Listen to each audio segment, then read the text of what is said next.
UGA football player Amarius Mims suffered a serious injury.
Tonight, we salute the heroes behind the scenes and on the front lines, from the firehouse to the hospital, the call center to the cruiser. Tonight's about the folks who keep our communities safe and strong.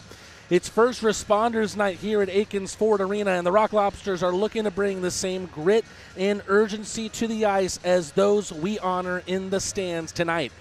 Good evening, Crustacean Nation, and welcome to another chapter here at Akins Ford Arena in the tank as the Baton Rouge Zydeco take on your Athens Rock Lobsters. I'm Matt Rad, thrilled to bring you all the action live on the Athens Rock Lobster Network, whether you're tuning in on YouTube, 98.7 FM, or AM 1340 WGAU. Hit subscribe, like the stream, and ring the bell so you never miss a moment of Rock Lobster hockey. Athens is coming off of a rare stumble, a 4-2 loss to Monroe that snapped an 11-game win streak over the Moccasins. Kason Gallant scored both goals in the defeat, and he'll look to stay hot tonight as he's tied for the FPHL lead in goals with his teammate Garrett Milan. Could it be the Red Deer Rocket who ends the season on top of the league's goal rankings?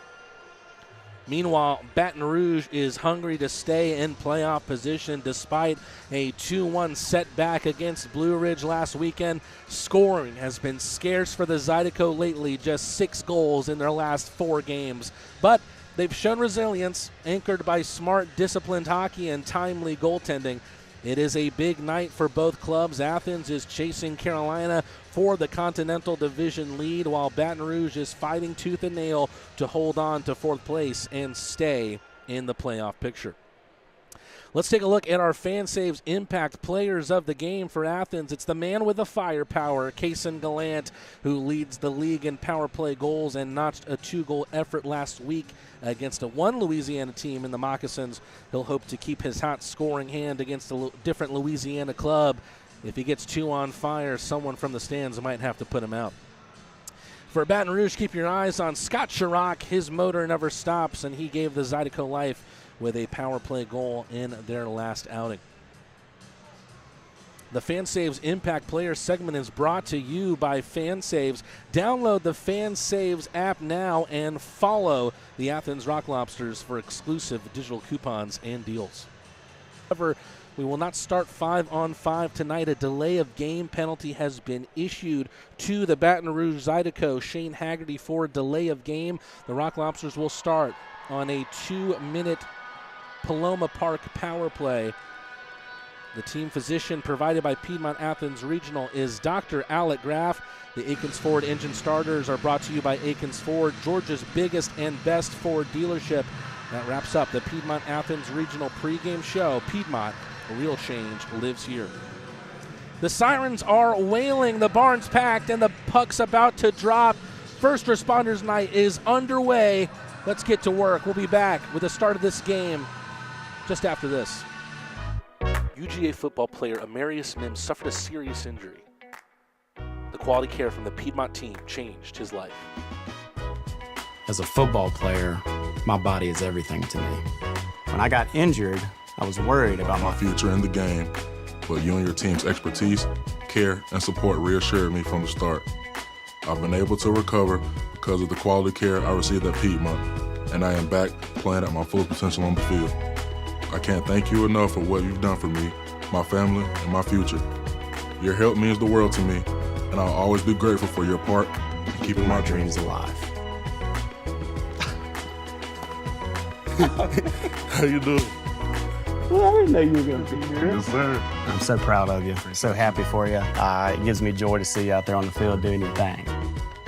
You look good. Appreciate you. It's a good-looking ankle. I'm trying to tell you.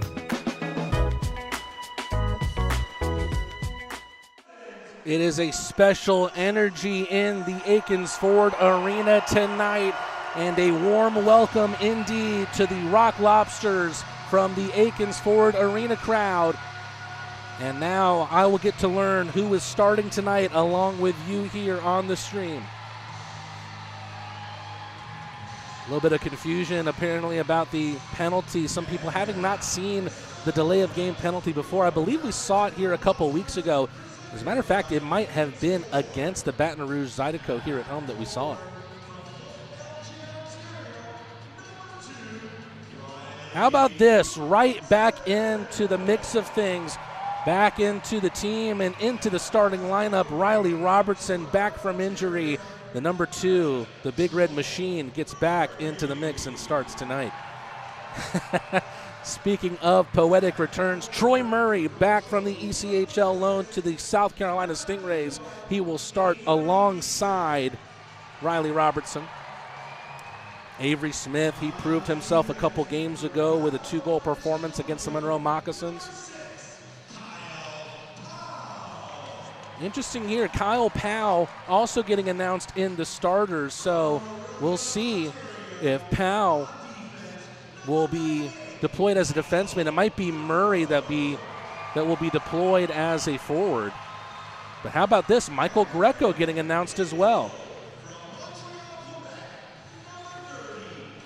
We figured that this might be the case. William Lavalier will be in between the posts tonight. Dominique Rodriguez has returned to be an emergency backup. Josh Rosenzweig is serving a 2-game suspension for actions in the last game. So a lot of D-men in the starting lineup tonight. We'll see if this is how they even start with the power play coming up. So you can announce a starting lineup and then things change with the power play. So we'll see what happens.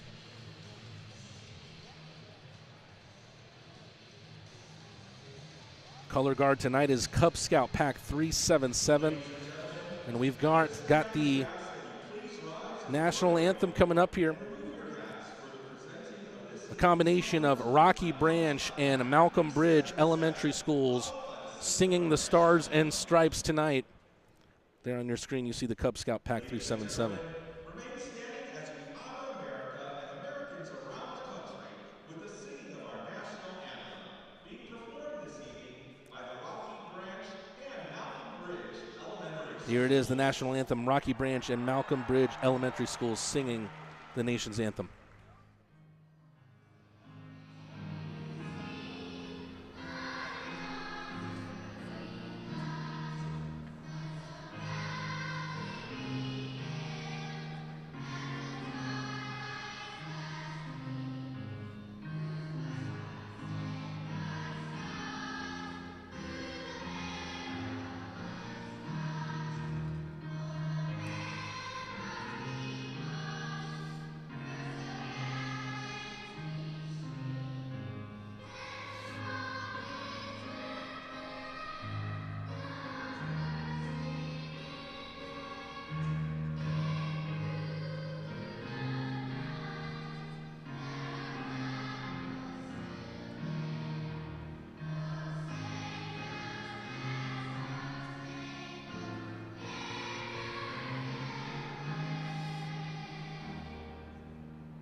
Goodness gracious, there's been some cute national anthems as of late. We are very lucky at Akins Ford Arena to not only be surrounded by a great community, but also to have a great start to the show. And right now we'll have a moment of silence for the victims, the survivors, and all those impacted by the Appalachia High School tragedy last fall happening just down the road, just down 316.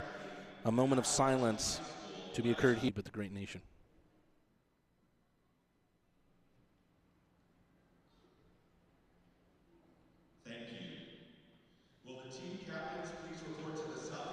Now it's time for a few ceremonial puck drops here at Akins Ford Arena. First will be a couple of people representing Serve Pro of Athens, the sponsor of the First Responder Night tonight. A tremendous tribute to those who are the backbone of our community, not only across the Classic City community, but also across the nation.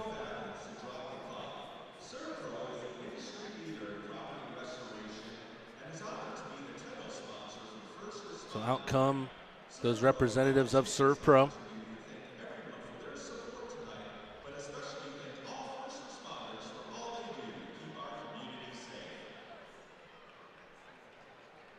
Centered by David Chance right in the middle there. The two captains, Tyler Larwood and Carter Shinkirik.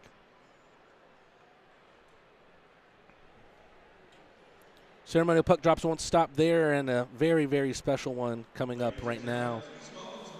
Here comes Alicia and Trip Talbert, the wife and 6-year-old son of Lieutenant Brandon Talbert, who passed away last fall after a 2-year battle with melanoma. Brandon served with the Walton County Fire Department for 15 years. No doubt he will not be forgotten.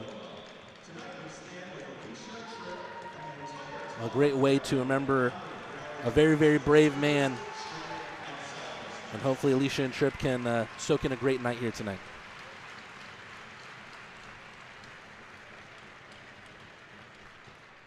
I think that might just do it. Hold on.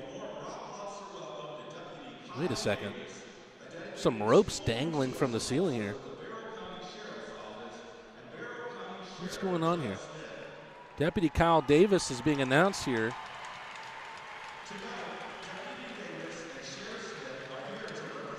Uh-oh. Looks like someone rappelling from the ceiling here.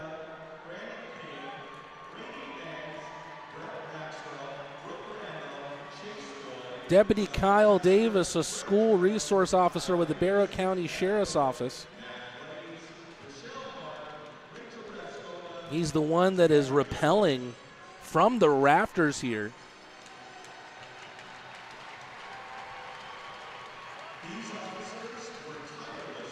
This just shows how brave the men and women of first responders are, because that's definitely not something I would do. Kyle Davis having rappelled from the ceiling. He'll be joined by Sheriff Judd Smith. They're representing all the Barrow County SROs in honor of their bravery and work during the Appalachia school shooting.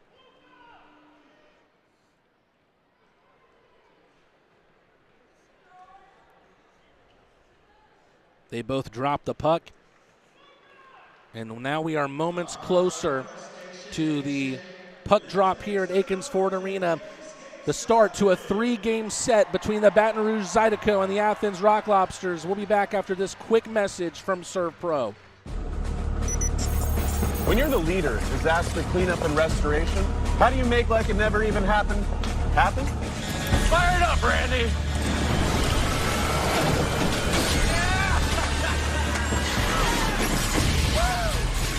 By being prepared for anything!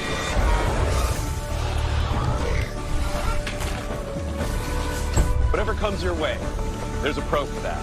Serve Pro, like it never even happened. Very, very curious to see how this goes. Of course, the Rock Lobsters will start on the Paloma Park power play. The delay of game incurred by Shane Haggerty, and off we go. A very, very defensive starting 5 from the Rock Lobsters. And a big hit from Michael Greco. Welcome back, Michael, with the hit there on Kim Mietinen. Cleared out. Rock Lobsters working right through the middle. Milan has joined the fray. Smith from the right side. Rather, that's Greco. Milan pirouetting back into the right circle. Shinkarik is on as well. Milan trying to put it right through the mixer. Falls toward Greco on the near side. Backhanded back to the line. Milan lets one loose right into the shins of Katola, who will then poke it out. A chance here for the Rock Lobsters to strike quickly right out of the start. The Baton Rouge Zydeco not getting off of the ice during warm-ups quick enough. Philip Virgili, no looker between his legs. Daniil Glukarioff chases it into the trap. Kason Gallant takes it away. He leads the FPHL in power play goals. Shinkarik out to the right for Milan. Shinkarik waiting the return of the puck. Instead, Milan opts for the Swede Virgili. Virgili back to the goal line for Milan. Daniil Glukarioff from point-blank range. Kason Gallant shifts it back into the back netting of the cage. Shinkarik back at the line. Shepherds it over to Milan. Shinkarik's been waiting to uncork that slapper. Gallant back to Milan. Beautiful pass, tape to tape. Milan. A laser from Shinkarik went off of the end boards and then back off of Bernard. Good keeping of the puck here. Kason Gallant looking to just ease it towards the crease. Out in front was a Rock Lobster hoping to tip it in. Perhaps one last rush here from the Rock Lobsters on the power play. Milan right out in front of the net. Stafora Virgili is there instead to convert. How about that for a sweet start to this game? The Rock Lobsters take the lead through the Swede. Philip Virgili makes it 1-0.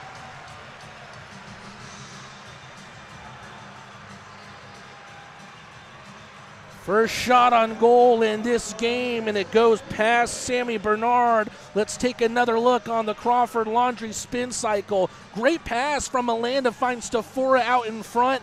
There to sweep it in past Bernard is Virgili. And the Rock Lobsters have the hot start that they were looking for.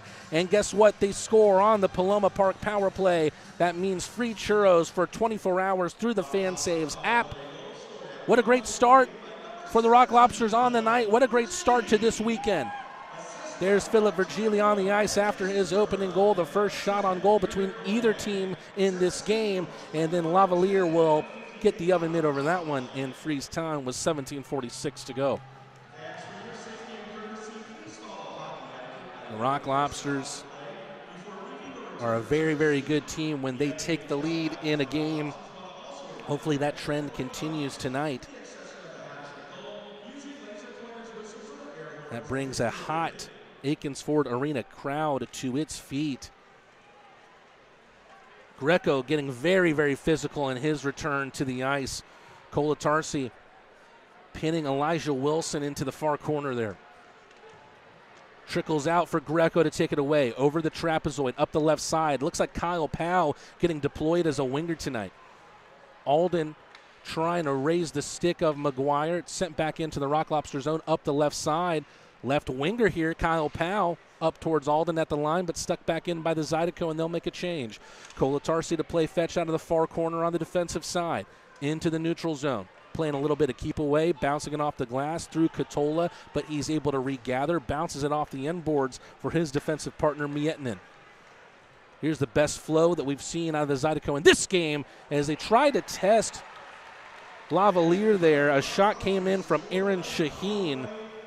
Wasn't going towards the net, but Lavalier reaches the glove to the left of the crease and makes the save.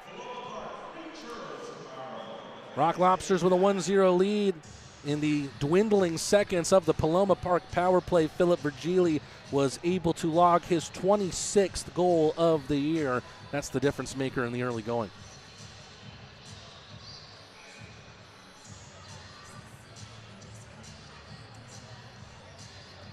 Trying to see here who's joining Glukarioff and Milan on this line. We did not see Orca Weisblatt in warm-ups, and it looks like it's Andrew Stafora, who last Wednesday played his first game as a Rock Lobster against the Moccasins and logged 3 assists in his debut. Glukarioff attempts to bat that out of the midair. Stafora is able to recollect in front of the Baton Rouge bench, whistle it in. Bernard gets a touch of it. Milan gets his helmet into the glass from Newman Garrick Lindberg for the Zydeco.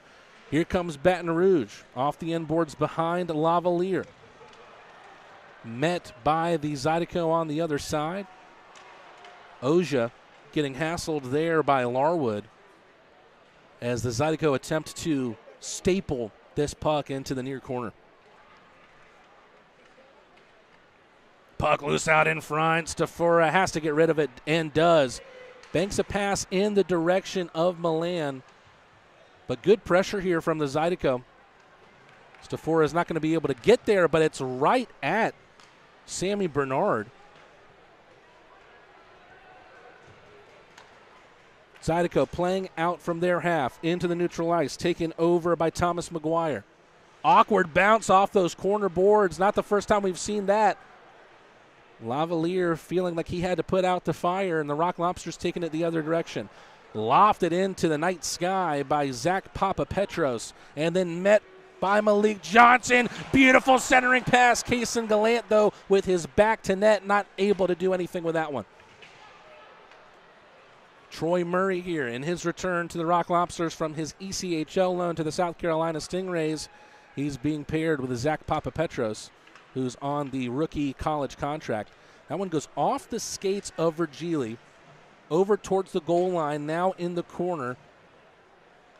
Well dealt with there by Namiki, but Kaysen Gallant forces the turnover in offensive ice for Athens. Malik Johnson shifts it right back towards Virgili, but Haggerty's there to intercept. Jake Cox, the only Georgia native who will be playing this weekend, a man out of Columbus. Johnson from the left side. Kaysen Gallant, a little bit of spring in his step, and he'll go back to the bench after eking it in to the Zydeco defensive ice. Good sight there from Garrick Lindberg to find Shaheen, but now he has to joust with Avery Smith, who wins that puck back and sends it toward Bernard. Lindberg, backhand flip. Great transition of play here, and right as I say that, though, it's poked away from Alex Sanyon by Hunter Alden. The Zydeco have played well here through the first 6 minutes, but right now the Rock Lobsters doing a great job at getting in front of everything. Alden had a chance to enter on the line, but it's taken away from him by Lindberg, and then a shot came in from Dmitry Kuznetsov. He's perhaps been the best Zydeco against the Rock Lobsters this year. But here come Athens with the speed. Alden with the feed to Smith, still loose out in front. Body from Baton Rouge over it, trickles out to in front of the net. Oja toward the line. Greco with a little deflection. Milan takes it away into the far corner. Step up there from Oja, pokes it into the trap. But Zydeco now have the puck back in their good graces, and it's lofted towards the neutral ice by Lindberg, and he'll go off and make the change. And it looks like it's going to be a hand pass that takes us to our first media timeout. The Rock Lobsters off to a good start. They had the Paloma Park power play in the first opening minutes of the game. They convert on it through the Swede, Philip Virgili. We'll be back with more Rock Lobster hockey after this commercial break. Since we opened in 1968, we've taken pride in our professional staff. Unparalleled customer service is our legacy. Experience the best skilled hands, and friendly faces. At Stanfield Air Systems, satisfaction is not just a guarantee, it's our tradition. Schedule online at stanfieldair.com.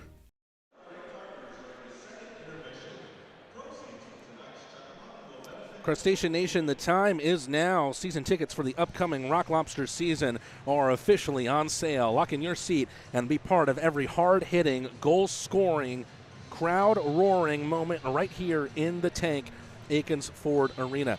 Don't miss your chance to experience the energy, the excitement, and the best hockey in the Classic City all season long.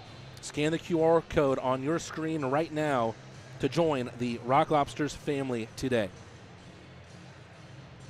For those of you who are just joining us, Philip Virgili got the scoring started in the last few seconds of the Paloma Park power play, which the Rock Lobsters started on thanks to a pregame warm-up violation from Shane Haggerty. The Rock Lobsters starting the game on the power play, and they got their goal in the last seconds of that man advantage through Philip Virgili. Back underway here, face-off won by the Zydeco. Dangerous shot just wide off the stick of Garrick Lindbergh. Great skip pass off the blade of the stick of Glukarioff. Milan with a big collision right in front of the penalty box. He got the better of Larwood. Getting dirty out behind Bernard's net. Milan already getting very, very physical. That might not be his game, but no doubt he will not stand down from anybody. The man who is currently atop the FPHL point rankings. How about that for a move from Glukarioff over the line? Milan tries everything he could do to try and return it. Milan with a quick turnaround shot in the left circle. Bernard with a good save, and now things getting a little bit tussly out to the right of Bernard's net. It's taken into the glass.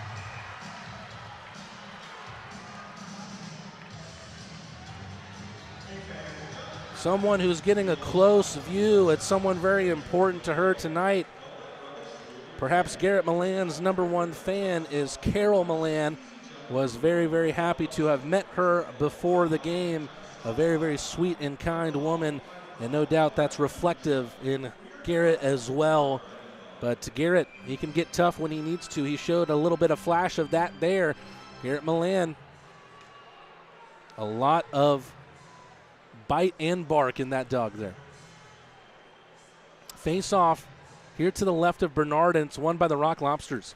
Good effort there by Virgili. The goal scorer, Murray, great centering pass. Malik Johnson gets taken down, perhaps believing he got impeded by the stick of the Japanese native, Ryo Namiki. Look at the speed from Troy Murray, showing off a little bit of that ECHL flair around his own net. Virgili from the near corner is able to find a Rock Lobster in behind. It's Zach Papapetros. Back out to the left. Greek to Swede. Gallant able to sweep that past Shane Haggerty. Murray tried to take it in over the line. A big hit there from Malik Johnson in on Namiki. We've got a whistle. Trying to figure out what it might be. I believe it might be an offside call against the Rock Lobsters.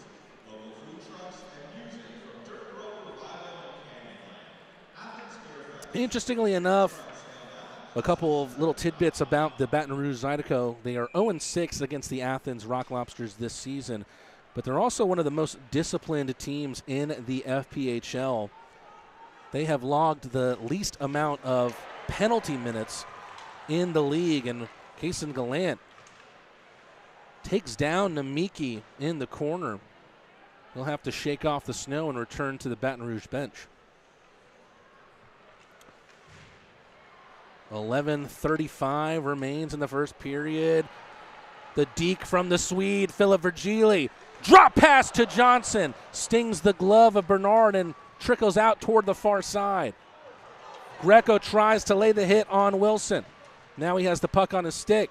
Finds Johnson. Johnson surrounded by three, a little bit out in no man's land, but makes the most of it. Tries to center it, but there's no one there.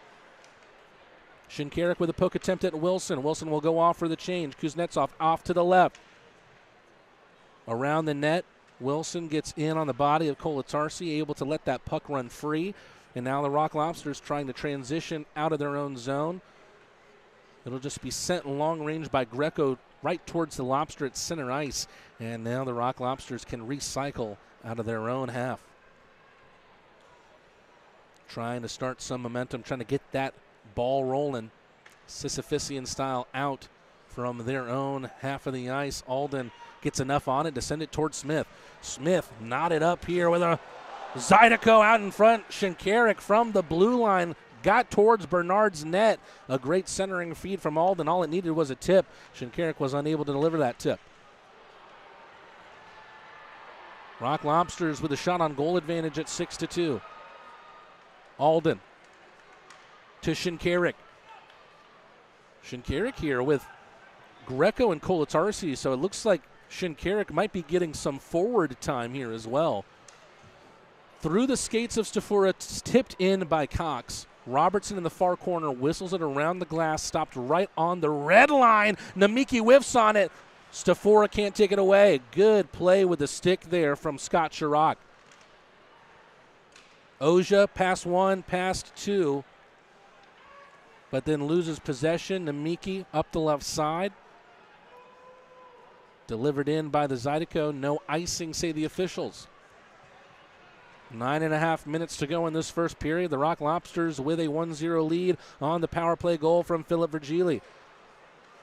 Riley Robertson with a turnover there. A big-time shot from Jake Cox in the right circle, and an even bigger time save from William Lavalier. We're going back to a commercial break. The Zydeco showing a little bit of what they can present danger-wise, but it's the Rock Lobsters who hold on to their lead. 1-0 from Philip Virgili. We'll be back with more Rock Lobster hockey after this. It's a historic season for all the hockey fans in Athens, and how can you celebrate without beer? The Athens Rock Lobster Clawshank Redemption is available exclusively at Terrapin Tap Room. Terrapin, do the right thing, always.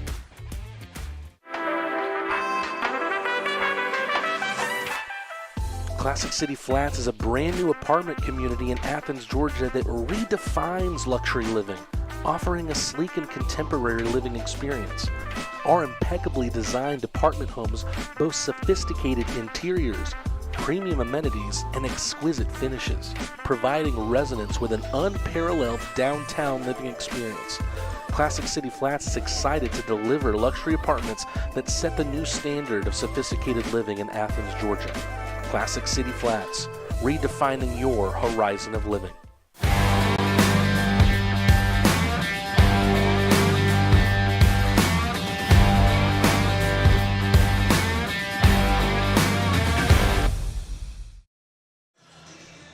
We're back with more of this series opener between the Rock Lobsters and the Baton Rouge Zydeco. The Zydeco looking for their first win against the Rock Lobsters. Athens was hoping to stay undefeated against Louisiana programs. However, that ended last Thursday with a 4-2 loss against the Monroe Moccasins. So Athens now 11-1 against Athens and 17-1 against Louisiana teams overall. DJ Webster in the chat tonight. A very, very interesting Lobster Tales coming in the second intermission. Make sure you stay tuned for that. Papa Petros gets taken down, and now the Rock Lobsters returning to the Paloma Park power play.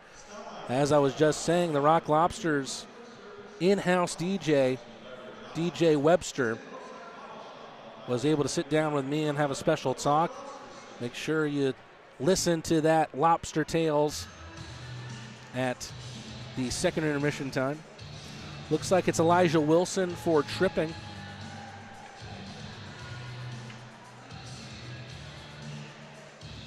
Rock Lobsters have already won free churros for Rock Lobster fans through the FanSaves app, the digital coupon book presented by 23 Design. Let's see if they can continue to make the power play their friend. It's been inconsistent as of late. When it's on, but when it's off, it often has head coach Steve Martinson pulling his hair out. There was a little bit of a challenge from Steve Martinson to his team before that span of 6 games in 7 days. However, Steve Martinson felt like his team, for the most part, was able to answer the bell. Milan, a long-range trip before sending the shot in the high slot towards Bernard. Great save from the former Columbus River Dragon. Shinkarik keeping it at the line before dispersing toward Gallant on the left side. Milan fakes ripping it, finds Gallant all the way back to Shinkarik. Shinkarik toward Milan. A laser of a shot that Bernard is able to somehow deal with. Good puck movement from the Rock Lobsters. That one trickled in, a slight deflection off the shot from Gallant. Bernard makes a read on it and shows once again why he is such a good goaltender. No doubt this was a big get from the Baton Rouge Zydeco with the trade from the Columbus River Dragons to the Zydeco for Brody Thornton. He has started 3 games in a row now. This is his 4th since making his Zydeco debut March 15th against the Rock Lobsters. Face-off win from Athens. Shinkarik back at the line. Still a minute 15 to go on this man advantage. Great fiery pass from Gallant.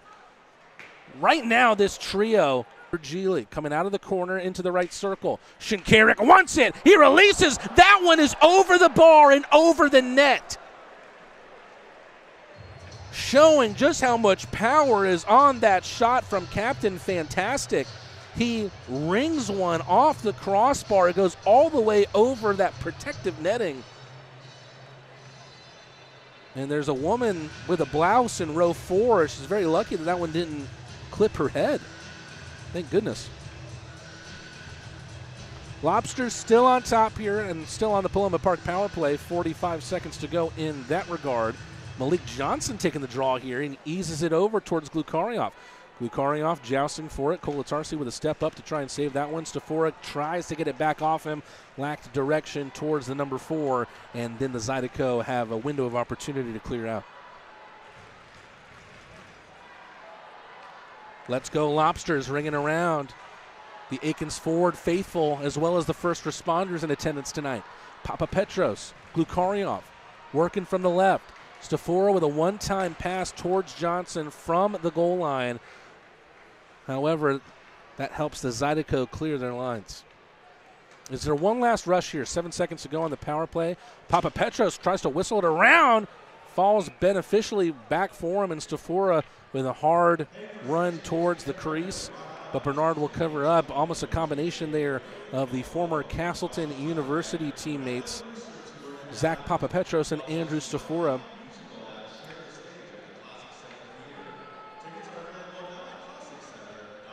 Right now, 4 former Castleton players on the roster for the Rock Lobsters. Stafora, Papapetros, Picard, and the emergency backup goalie tonight, Domenico Rodriguez.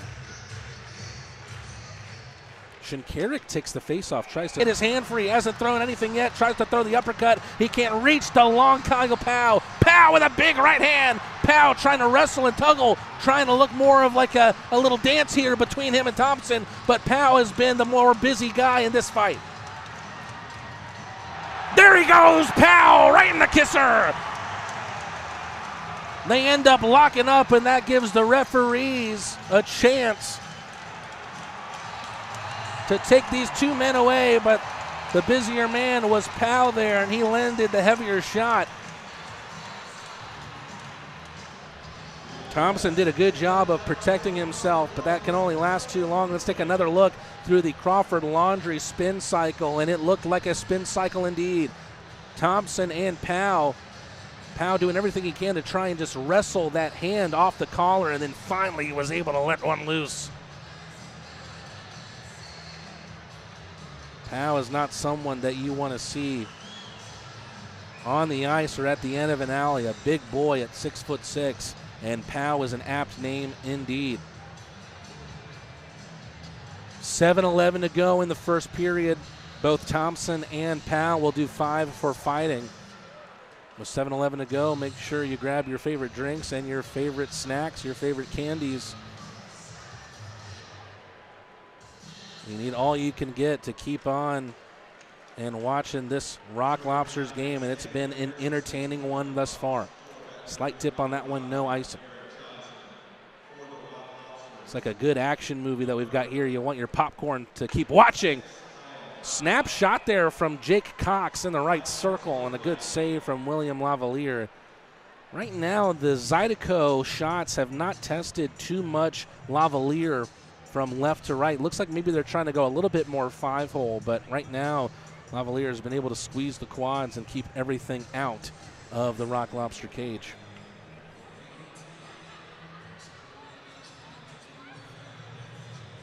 .6:56 to go in the first period. Rock Lobsters have held on to their 1-0 lead.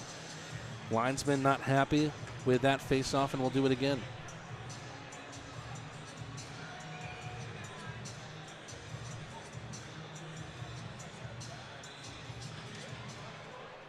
Face-off won by the Rock Lobsters. Alden with a backhand towards Avery Smith, who will take it in. Good move at the line. Alden centering pass, but Smith was already taken down right in front of the crease, but Smith has it back. That one deflects into the air. Colatarsi, a brilliant stop at the line, but his shot only made it a short distance before being blocked by Katola. Shinkarik having a lot of time in the forward positions here, and a lot of that has to do with the depth that head coach Steve Martinson has in the blue line positions now. Smith, a brilliant pass towards Alden. Alden looking for the long-range pass towards Shinkarik. Shinkarik will lift it in and head back to the bench for the change.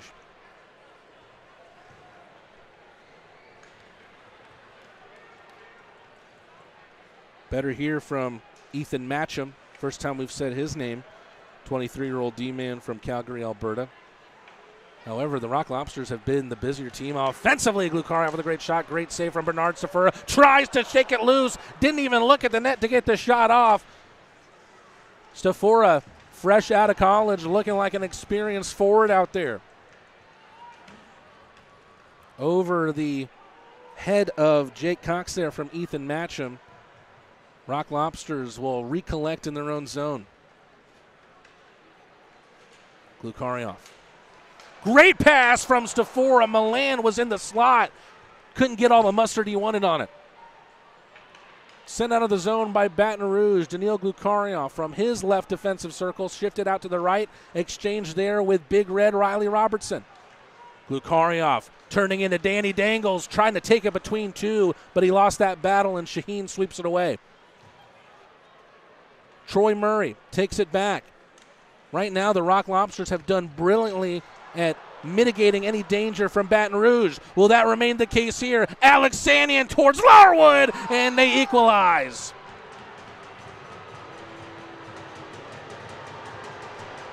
A little bit of commentator's curse there. Narek Alexanian has been the kryptonite for the Rock Lobsters in terms of Baton Rouge players this year. He makes a great move at the line and then feeds Larwood. And Larwood has his 16th of the season. Larwood already the captain for this Baton Rouge team. He got his start in the pros last year with Baton Rouge. He's a guy who brings that scoring punch, has a hard, accurate shot. He can be gritty out in front of the net too, and looked like Steve Martinson had some questions about that goal. Not sure if it may have been an offside that he was potentially asking questions about, but now Everett Thompson on the Baton Rouge bench getting in the ears of the officials as well. Meanwhile, there's 10 out over center ice who are ready to take the face-off, and it looks like we're ready to continue.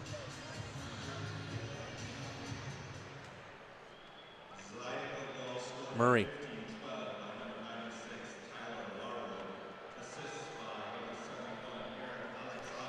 Larwood from Alexanian. Aaron Shaheen got in on the assist as well. Malik Johnson with a shot through traffic, but the traffic helped out the Baton Rouge Zydeco. Zach Papapetros trying another tight angle. That's where he scored his first as a pro. Papapetros all around the world, but the Greek can't find the back of the net. Virgili can't cast a spell on that one. It's over the head of Papapetros and now recollected by Murray out on the center of the ice. Murray. Papapetros, the no look between the legs. Virgili, but Gallant took the early step. We're going to immediate timeout right after the Zydeco found their initial answer. They scored through Tyler Larwood, and we've got a tied game at 1 apiece. Let's see what happens from the rest of this period after this commercial break.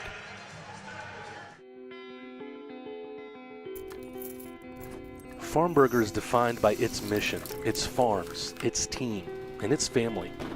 In 2008, our co-founders gathered around a single idea: redefine the burger by bringing together a community of ranchers, farmers, chefs, restaurateurs, and eaters.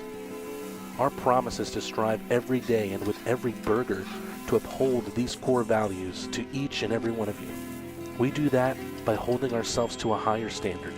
Grass-fed and grass-finished, that means our cattle are never fed grain.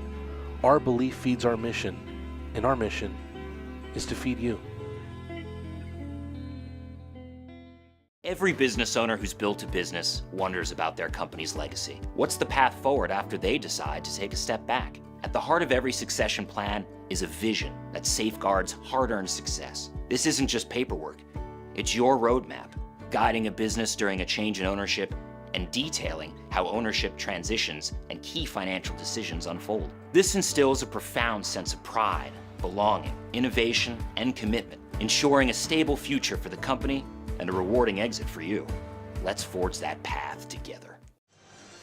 There really hasn't been a lot for the Zydeco to do offensively in this first period. And right as you say that, the Zydeco were able to answer back through Tyler Larwood. Take a look at the shots on goal, 12-5 in favor of the Rock Lobsters. But here come the Zydeco showing that they can be efficient with their shots.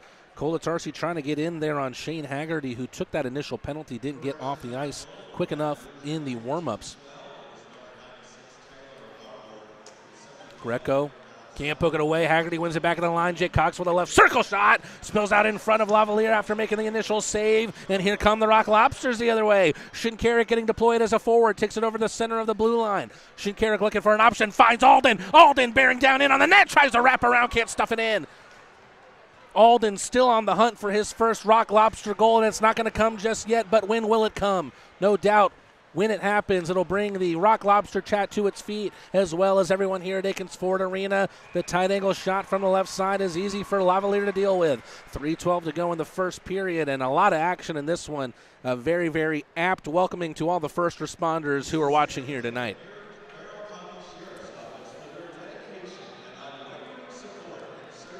There is seldom a spare seat in the house tonight.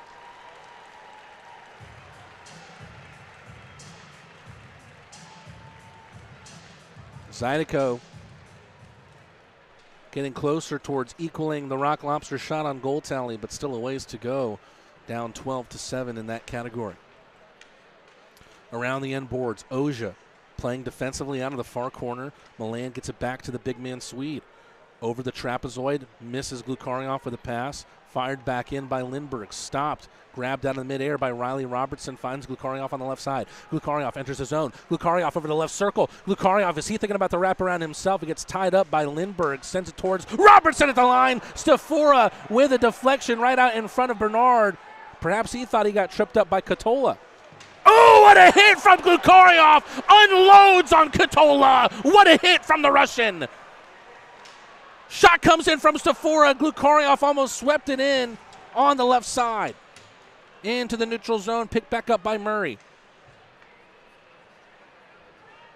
Miscommunication there. Stafora not able to get there before Katola. His shot is high over the bar. Lavalier able to get something over that and stop time with 2:04 to go. But my goodness, what a big-time hit from Daniil Glukarioff, who absolutely unloaded on Nick Katola.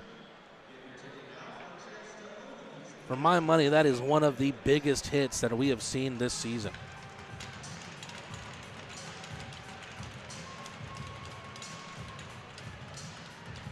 A little bit of applause for both Thompson and Powell, who make their return to the ice. Of course, it was their heavyweight bout that was another highlight of this first period. 2:04 to go. Is there a lead in this one before we go into the first intermission? Let's see. Virgili against Haggerty on the faceoff. Rock Lobsters win it, but there's work to do. Some of that dirty work out of the corner. Virgili able to get it up the right side for Gallant. Malik Johnson with speed, trying to take on Katola. He's still hurting from the hit. Great attempt from Johnson, who made it look like a penalty shot through the traffic. Look at Johnson with the stick handling. Able to find Gallant at the line. Gallant from the left circle, pirouettes back towards the boards. Banker pass up towards Johnson. Johnson tries to let it run for Virgili. Scott Chirac evades Kaysen Gallant. And the Zydeco stick it out of their zone. Murray tiptoes it in. Kaysen Gallant whistles it around the end boards. Alden's there to meet it. Alden, perhaps with one of his best chances to get that one in the goal column on a wraparound. He was stuffed by Bernard. Great centering pass. Gallant looking for Shinkarik. Shot from the line from Papa Petros. Glove save from Bernard. Perhaps a little bit indicative of just how disciplined this Baton Rouge side are, for better or for worse. Glukariov just absolutely unloaded on Katola, and usually in this league, you'll see a guy who lays a big hit immediately gets surrounded. We did not see that from Baton Rouge. Carter Shinkarik once again at center on the ice for the faceoff. I think Baton Rouge just realizing that there's not enough of their players on the ice. Shinkarik in the middle of two centers here. Alden, Smith, and Shinkarik, three players that we've seen deployed at center this season. Kolatarsi tries to get a shot. It breaks the stick of Wilson. Shinkarik into the corner.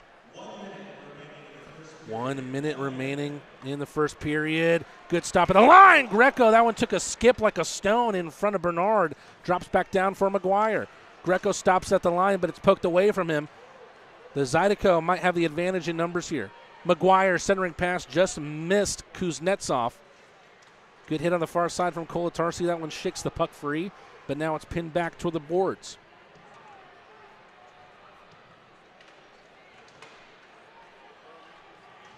Eased out of the zone at their own blue line, Alex Sanyan. Taken away by Alden. Alden, Milan towards the net, will collect it off the end boards. He has Smith. Took a deflection off a skate and took it away from Smith. Played with a high stick there by Ethan Matcham. So if he touches it, they'll blow it dead. Is there one more shot in this? Greco was looking for the snipe pass towards Glukariov at the line. But they're not going to find anything, and Greco absolutely unloads himself. That'll draw some attention from Baton Rouge.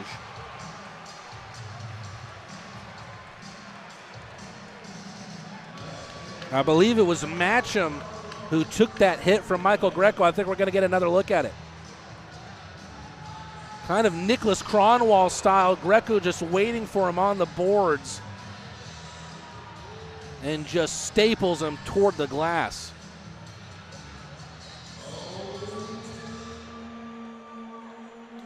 Greco having an official get into his ear, and Junk South wants to make sure that you know whenever you see a broken stick on the Akins Ford Arena ice, you think to call them to get rid of your junk. Make sure you call Junk South today.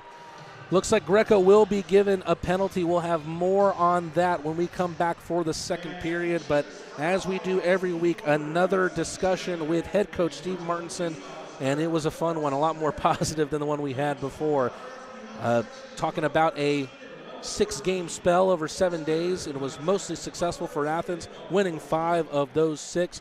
We also got to talk about the summer of 1977, where Star Wars was released, this summer that Steve Martinson graduated high school. Here's my chat with head coach Steve Martinson. Hey there, Crustacean Nation. It's voice of the Rock Lobsters, Matt T. and Rad, back for another Coach's Corner. At the time of recording, the Rock Lobsters had most recently come off of a span of 6 games in 7 days and won 5 of those 6. As always, I'm joined by Athens head coach Steve Martinson. Coach Marty, the last time we talked, guys were asking you about practice, and you had said, hey, let's just roll the lines because we're not doing what we're practicing right now. To me, it had sounded like a challenge from you to the boys. How do you feel like they responded to that challenge? Well, I mean, obviously we had a pretty good week. Monroe is really, they found some way to beef up their lineup, and they pulled players. They had multiple teams. So anyway, they had a much better lineup, but ultimately, I thought we played well. I thought we played well in the game that we lost, but we were soft on a couple of goals. The back checking on one goal wasn't very good, and it ended up costing us the game. But anytime you play 6 and 7, now they played 5 and 7 nights. They had Sunday off, so it's one less game for them, and then one extra day. So whenever you get behind and you're the more tired team, it's going to hurt you. But on the other hand, I thought, for the most part, our guys really competed hard. We almost came back. We had great chances. I thought their goalie was unbelievable. So it's one of those games you hate to lose, but we didn't lose in a bad way. That 6-game stretch started with the team clinching a playoff spot with a 4-1 win against the Zydeco in Baton Rouge. I know it's something that probably felt like a certainty for quite some time, but was that something that was celebrated by you and the boys at all? Certainly wasn't by me. I mean, it was never even something that even entered my mind. I heard, I hear people mention it once in a while, but to me, it was insignificant. It was something that we knew from the get-go. I guess when you're putting the team together, it's a little bit different in the summertime, and you think that you're putting together a good team. But for me, I'd never seen the league and really had no idea, what really to expect. So, but I mean, it's just an afterthought. We knew we were making the playoffs, and really all we've been, my big concern is if we can make it to be number one in the division. That's the only concern I've ever had. We'll talk about that a little bit later in the show.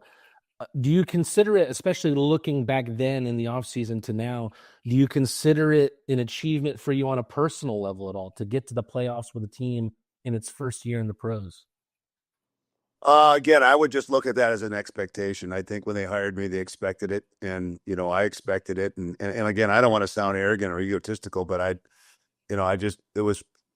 we wanted to come in and say, we just said we're gonna have a team competes right off the bat, and we want to make this as a place for a lot of reasons to come and play. And so, no, I'm not surprised at all that we're playing in that position, especially when we started to get some guys jump to Athens and kind of went along with, the key is guys went along with the plan that we have, that, we would loan players to the ECHL, and we turned out to loan more players than anybody else in the league. So that's been a big positive, and it's something that we set out for. The difference is you talk about it in the summertime, but then you got to do it. You got to have the players that are good enough. The only way you loan players, you got to have players that are good enough. And, the teams that we've loaned, especially South Carolina, has been really happy with the players that we've loaned, and obviously Cincinnati. You go and get those 2 wins in Baton Rouge, and then you had on paper what I'm sure must have been the most brutal travel day we've had this season. Baton Rouge is a long drive as is, but then to make that 10-hour plus whatever it is bus trip back home and then play that night at Akins Ford Arena is crazy. Were you nervous about any potential fatigue from the boys? And obviously, what do you make of how they dealt with that fatigue in that Sunday night win against Blue Ridge? Well, yeah, it's a tough situation. Again, you're playing 3-3, and some of our top guys log a lot of minutes. And really what I was trying to do, in Baton Rouge was limit, how much Milan was playing and how much, Carter, some of the guys that put significant minutes up, Phil. But the other thing is those guys are in really good shape. They're kind of machines. And I mean, I've had a lot of teams that our Sunday game, we didn't play as well. And it's kind of a lot of, in the coast, you play a lot of 4 and 5s and certainly a lot of 3 and 3s. And I really haven't seen our players, when we played at 3 and 3, I haven't seen a drop off in our play. And really that's due to the players. But to be able to bust, 8, 9 hours, like 9, 10 hours, and we don't have a sleeper bus. And the only reason we don't have a sleeper bus is we can't get one to accommodate us. We would if we could find one.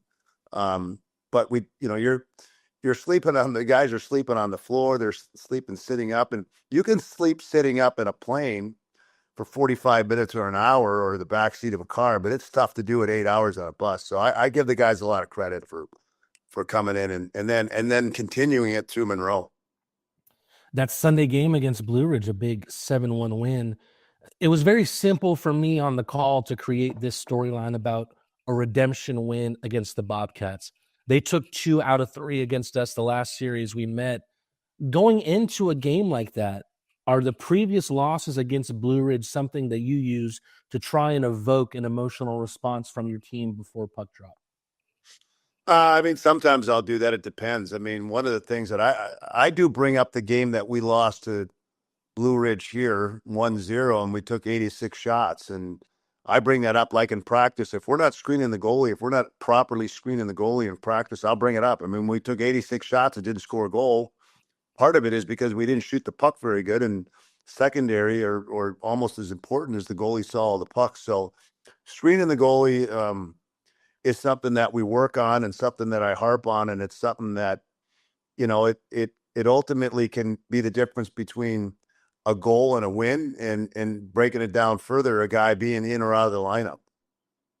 Are you happy with anyone in particular right now in that target area to try and get dirty in front of the crease and create problems for the goaltender? Is there anyone you're happy with in that regard right now? Well, some of the guys that, you know, I mean, yeah, obviously Virgili does it well. Malik, you know, I see Danny Glukaroff, he's good at it. And other guys, you know, they'll tend to be there, but they're turning sideways and trying to tip pucks. And you got to get your back right in front of the goalie, and you have to be able to tip the puck while you're looking at it, not turn sideways and let it get by you. So it's a skill, and, you know, it's something that you got to be a little bit hard to do. And, you know, you've got to be tough and be willing to, you know, you got to be willing to get hit with pucks sometimes too.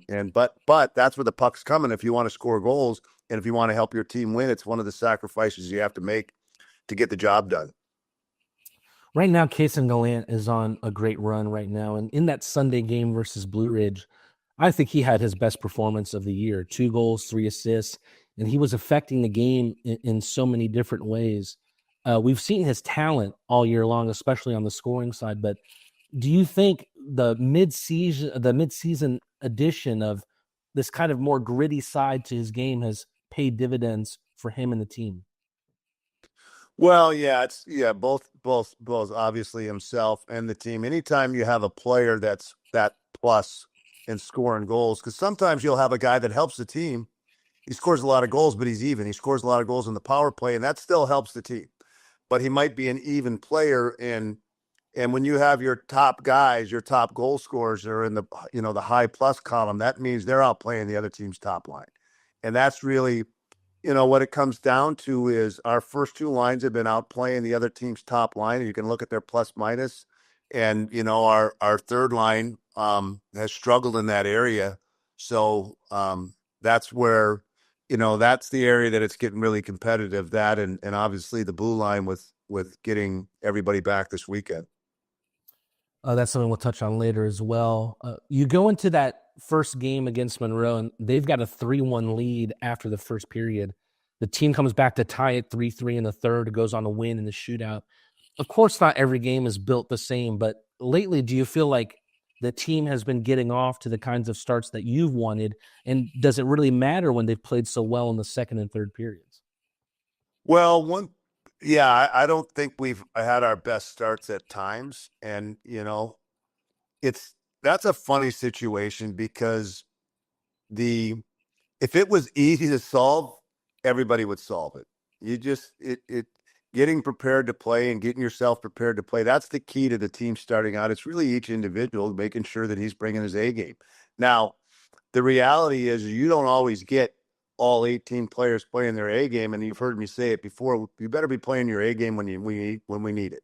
So if you're not on your game, and we've had guys, you know, not on their game in those games, and other guys step up for them. So if we don't have the guys, and especially when you're looking at playing 6 games in 7 nights, you better not expect anybody else to pull your weight. So getting that good start, like I said, it's really getting ready to play and making sure you're ready to go. And then what I like about the comebacks is it's a character thing, that we don't give up and we don't say, because a lot of teams will go, okay, we're just going to try to score. We're not really trying to win. I'm trying to score, but I'm not trying to defend at the same time. So when you shut them down and then you're able to, score goals, that's the key to a character. And that's the way you got to play to win in the playoffs if you're giving up the lead to start. It was a much more dominant performance the next night, a 7-2 win, and a night of many firsts. The 3 stars of the night had all played 6 games or less for the team, and I want to talk about all 3 of them. First, Andrew Stafura, was he the player you were talking about last week that was taking the test to be a police officer? Yeah.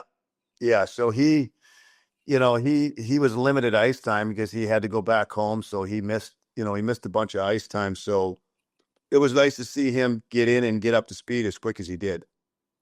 3 assists in his first game as a Rock Lobster, and that's just an amazing feat.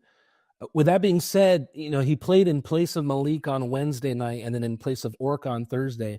Is that the great thing about being able to bring these rookie prospect guys in late in the season, to be able to rest your top guys before the playoffs? Well,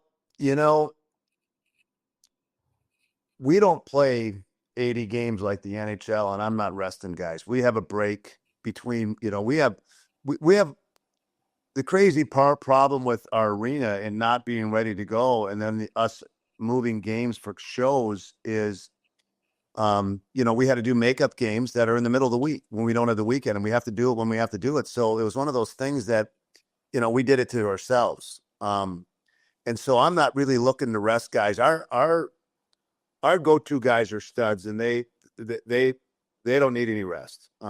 They like to play and they like the minutes. And if you're not giving them to them, they want them. So, what I am doing though is I'm making it more competitive, and it's a very competitive situation as it gets down to it, and who's going to be in the lineup and who's not.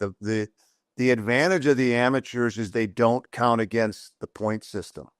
So that allows us to, bring guys in and be able to sit guys out. Normally, you can't do that during the regular season unless you're using a PTO. So right now, it allows us a little bit of luxury to have some extra guys to be able to move them in and out. I'm very excited to see more from Andrew, and he was joined in the 3 stars by his former Castleton teammate, Zach Papapetros, who logged his first pro points with a goal and an assist. I've been incredibly impressed with Zach in his first few games with us. He plays with someone of so much, he plays like someone with so much more experience. How have you liked him since he's come in? Yeah, so it's funny because he played 1 game in Quad Cities, and he's kind of a funny skater, but he's a really effective player, and he's a really heady guy. So he knows, where guys are when he gets the puck. He makes little dink passes and he jumps up in the play. Our style fits him pretty well.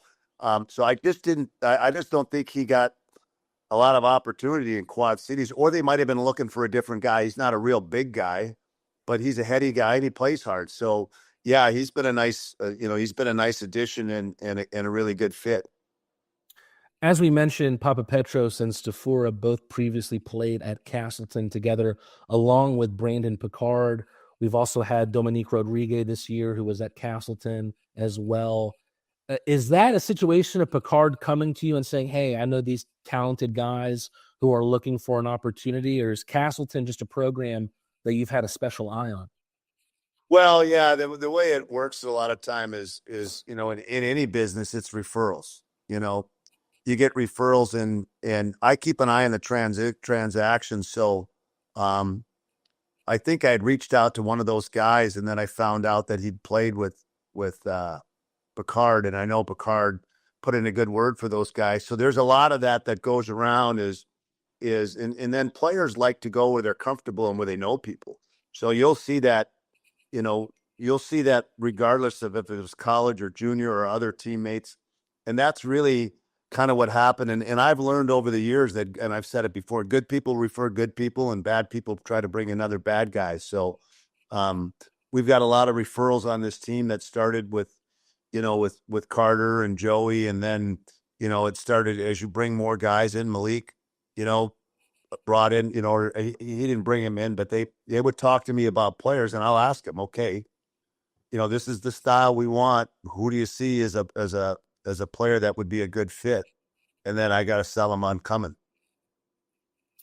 Lastly, Avery Smith was the first star of the night, and he's shown toughness and grit in his play for the team thus far, and then he got on the score sheet with 2 goals that night.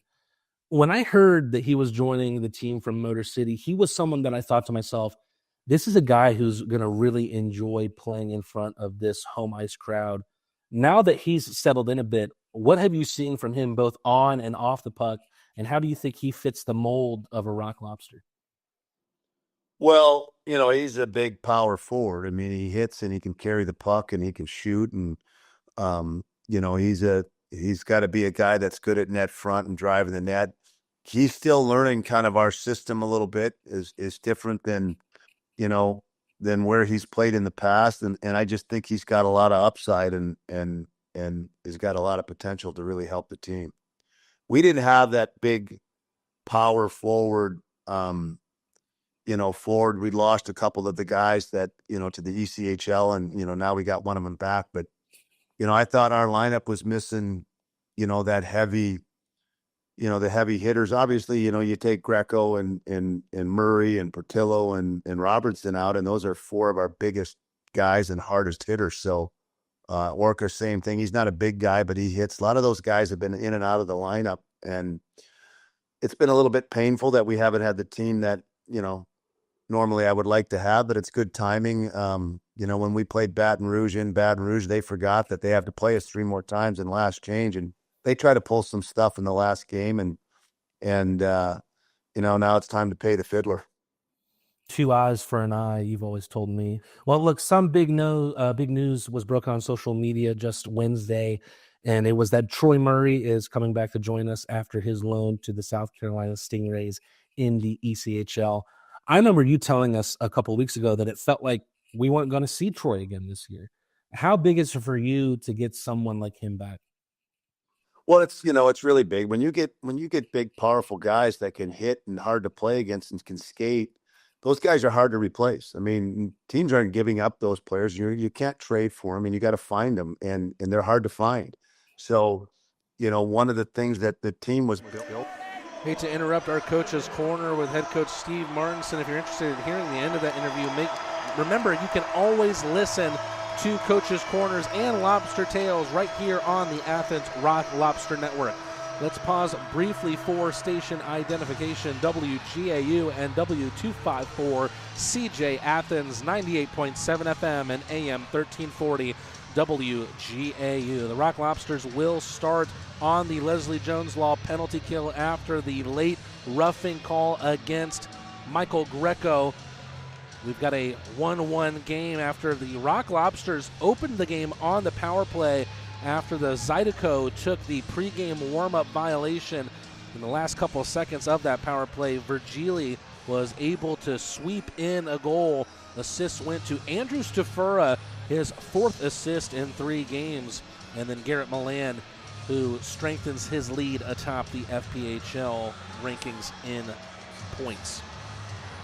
However, about 13 minutes later, the Zydeco were able to answer a great combination of Alex Sandin and Larwood, and the latter was able to put one past that man right there, William Lavalier, who will be hungry to make sure that he continues to keep his team in this game, and hopefully he'll get some firepower from the forwards out in front of him. But the Rock Lobsters have work to do on the penalty kill, and they've had the best penalty kill in the FPHL this year, currently ranking 1st, killing 88.4% of the penalties that they've taken.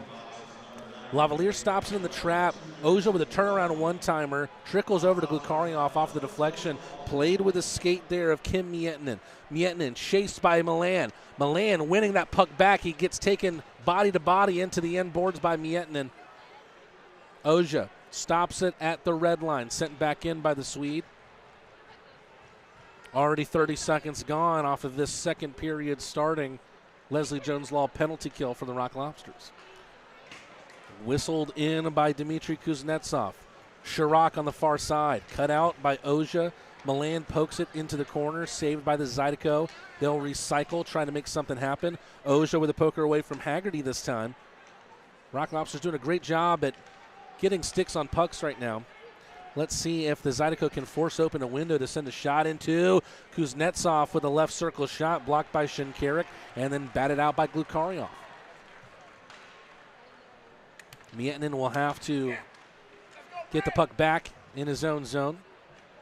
Virgili sent long by Robertson. Johnson's going to win that foot race by some distance. Doing battle with Miettinen. It emerges out in front of Johnson. Johnson to the right circle all the way back to Robertson, who's on his own blue line, and that'll waste more time on this Baton Rouge man advantage.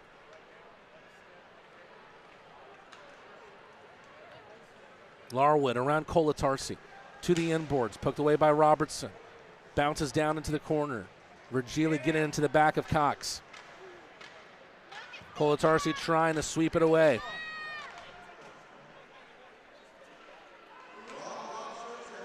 Katola at the line. Rock Lobsters back at full strength. Kolatarsi does a great job with a stick to get it away from Larwood, but it's not fully dealt with. Shot came in from the line. Virgili eventually gets it out with his skate.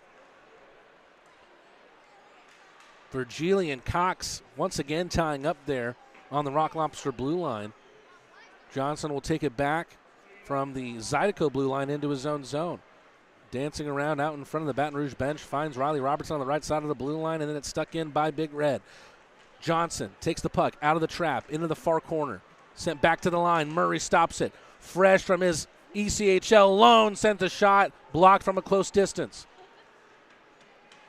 Papa Petros off of Shaheen. Shaheen with a cross check into the back of Smith there. Smith down on the ice. No call there from the Zebras. Shaheen against Murray. Tight angle. Murray with a big hit. That one's off the bottom of the netting. The Zydeco have walked into a hit fest here in the opening game of this three-game set. It is nearly a full house in here tonight, and what a beautiful sight to behold. Shinkarik, having played probably all but one game this season as a defenseman, getting deployed back as a forward tonight. He wins the faceoff. He says he uses that to chirp the centers and say, hey, there you go, boys. That's how you win it. Papa Petros gets it taken away from him. Chirac on the left side. Looks for a pass at the line. Is not stopped by Wilson, and we've got an icing. The draw will get taken back the length of the ice. Right now it's been Sammy Bernard who's been the busier goaltender. He's stopped 14 of 15. Lavalier stopping 7 of 8. Two former goaltender battery mates, Lavalier and Bernard, having both played in the goaltender position in Columbus. They've also both played for Louisiana teams this season. Lavalier for Monroe and Bernard now for the Zydeco. Milan looking for Glukaryov on the one-time. We're not going to be able to find him. Taken away by Baton Rouge, who are working their way up the right side. Oja trying to get in front of Wilson there. Wilson will evade him, send it in, and then go off for the change. Oja, bank tapper over to Milan. Never reached to the superhero. Lavalier stops it in the trap. Picked back up by Robertson.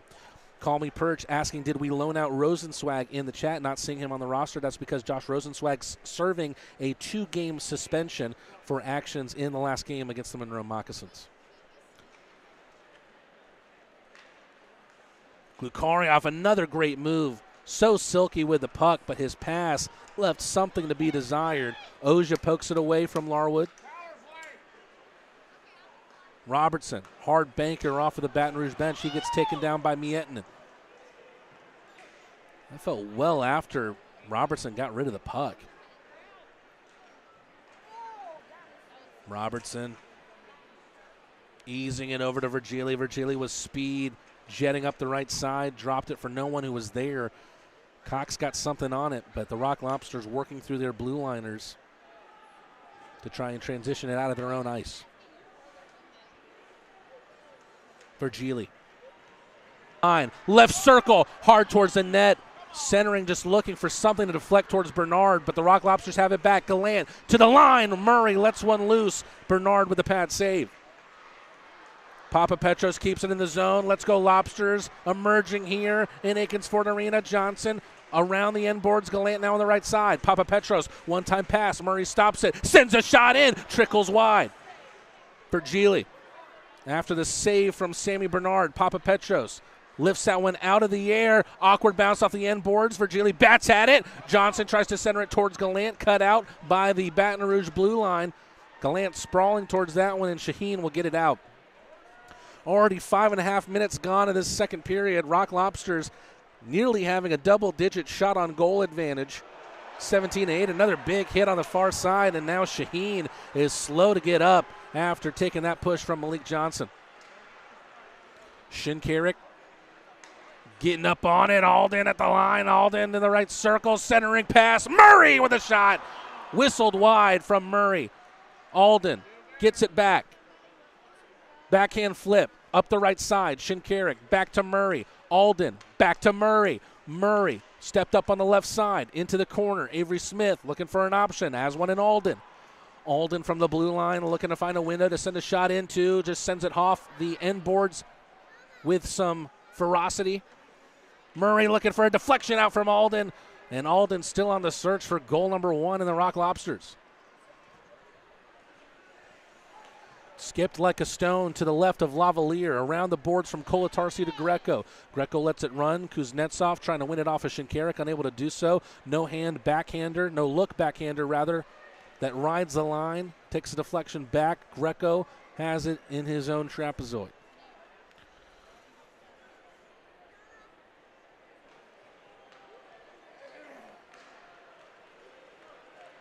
Avery Smith, instead of dumping it in, will just try and test Bernard. Exactly 7 minutes gone in the second period. We have our first media timeout of the second. Rock Lobsters still staying busy offensively, but still looking for the lead, which they took in the first period, hoping that it will reemerge for them in the second. Stay tuned with us here on the Athens Rock Lobster Network.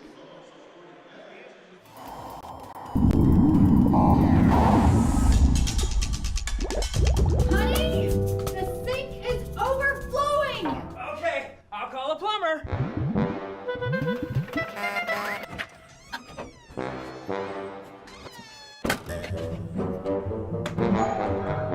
Need a plumber? Need a pro? When you need a plumber, call a pro. Plumber Pro.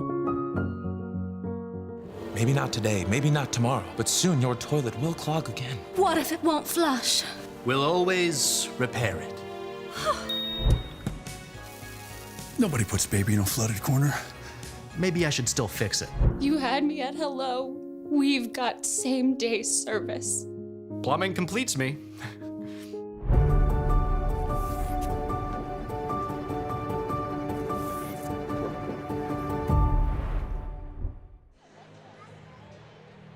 Crustacean Nation, the time is now. Season tickets for the upcoming Rock Lobster season are officially on sale. Lock in your seat and be part of every hard-hitting, goal-scoring, crowd-roaring moment right here in the Take Akins Ford Arena. Don't miss your chance to experience the energy, the excitement, and the best hockey in the Classic City all season long. Scan the QR code on your screen now to secure your tickets and join the Rock Lobsters family today.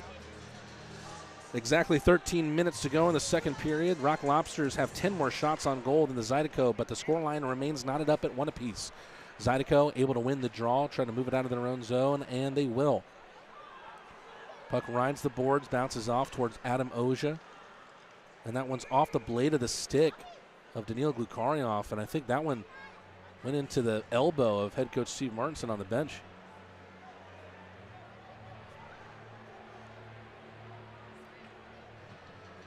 Quick stoppage right after 14 seconds of play coming out of the media timeout. Takes us from 13 minutes to 12:46 left in the second. Goals from Philip Virgili on the power play. Rock Lobsters opened up on the power play thanks to the delay of game from the Zydeco. It took a while to answer, but they still found a response in the first period. The Zydeco, through Tyler Larwood, made it 1 apiece. Zydeco playing with fire a little bit out of their own zone, but they're able to bat it through. Jake Cox lifts it right towards Lavalier, skips out to the right.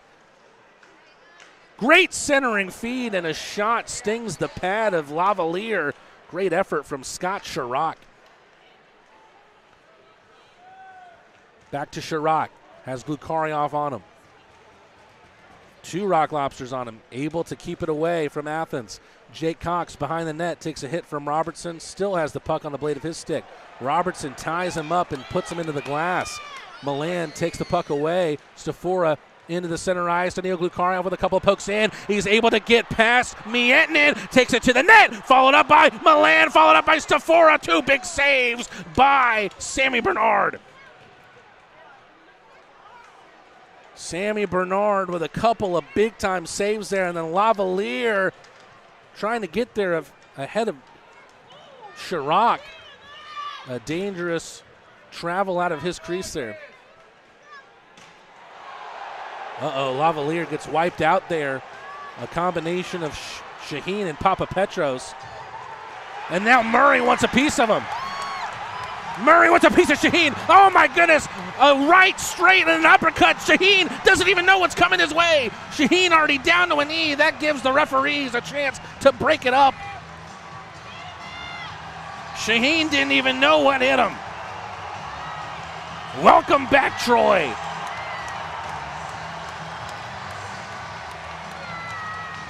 A big fist bump from his captain as Troy Murray is able to answer the bell and rings the bell of Shaheen. Let's take another look here on the Crawford Laundry spin cycle.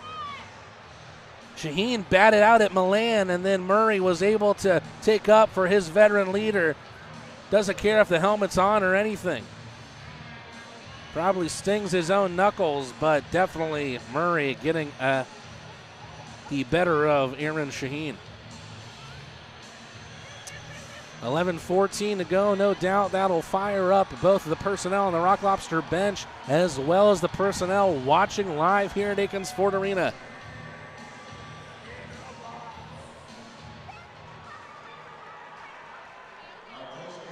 Let's see here if this will end even. Trying to take a quick look at the penalty summary. Right now, nothing showing up yet. Is it going to be even at 5 apiece for fighting between Shaheen and Murray? It looks like the Rock Lobsters are sending 4 out, but there's more people coming.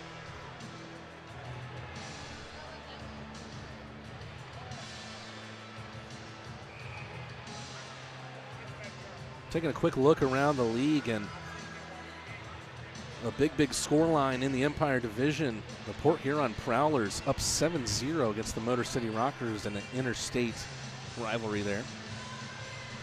Looks like we're staying even at 5 apiece.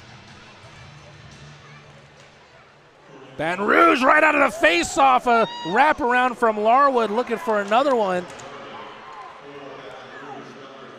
The stick gets ripped out of Virgili's hands. He's looking for a call, and he's not going to get one. Things are really heating up here. This Baton Rouge team is not looking like the team with the bottom of the penalty minute rankings in the FPHL. Kolatarsi off the skate of Gallant, picked up by Virgili. Virgili turns around, a pirouette at the line. Gallant able to keep it, drops it back to Virgili, takes it to the slot, tries to feed Kolatarsi. Virgili probably should have attempted the shot himself. No looker from Johnson in the trap. A spill from the Zydeco in behind Bernard's net. Baton Rouge can't get it away. Gallant with a skipper just wide. Listen to this Akins Ford Arena crowd. Johnson can't feed the beast. Kason Gallant.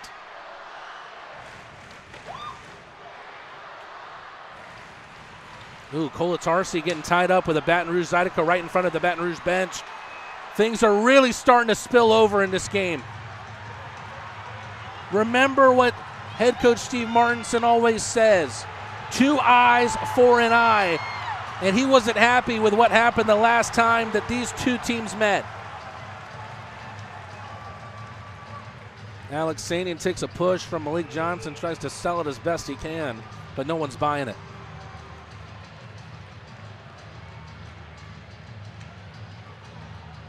My goodness. It's starting to get a little bit of a mess here, and Malik Johnson looks like he will get an infraction here. Let's see what the replay is going to show us. Larwood down on the ice. Johnson getting in on Alexanian.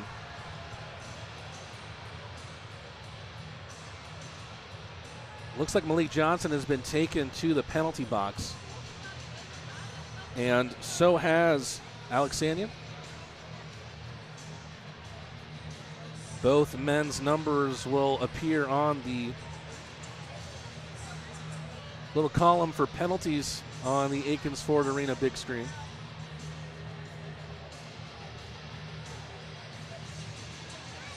Right now it looks like we're going to be skating at 4 apiece.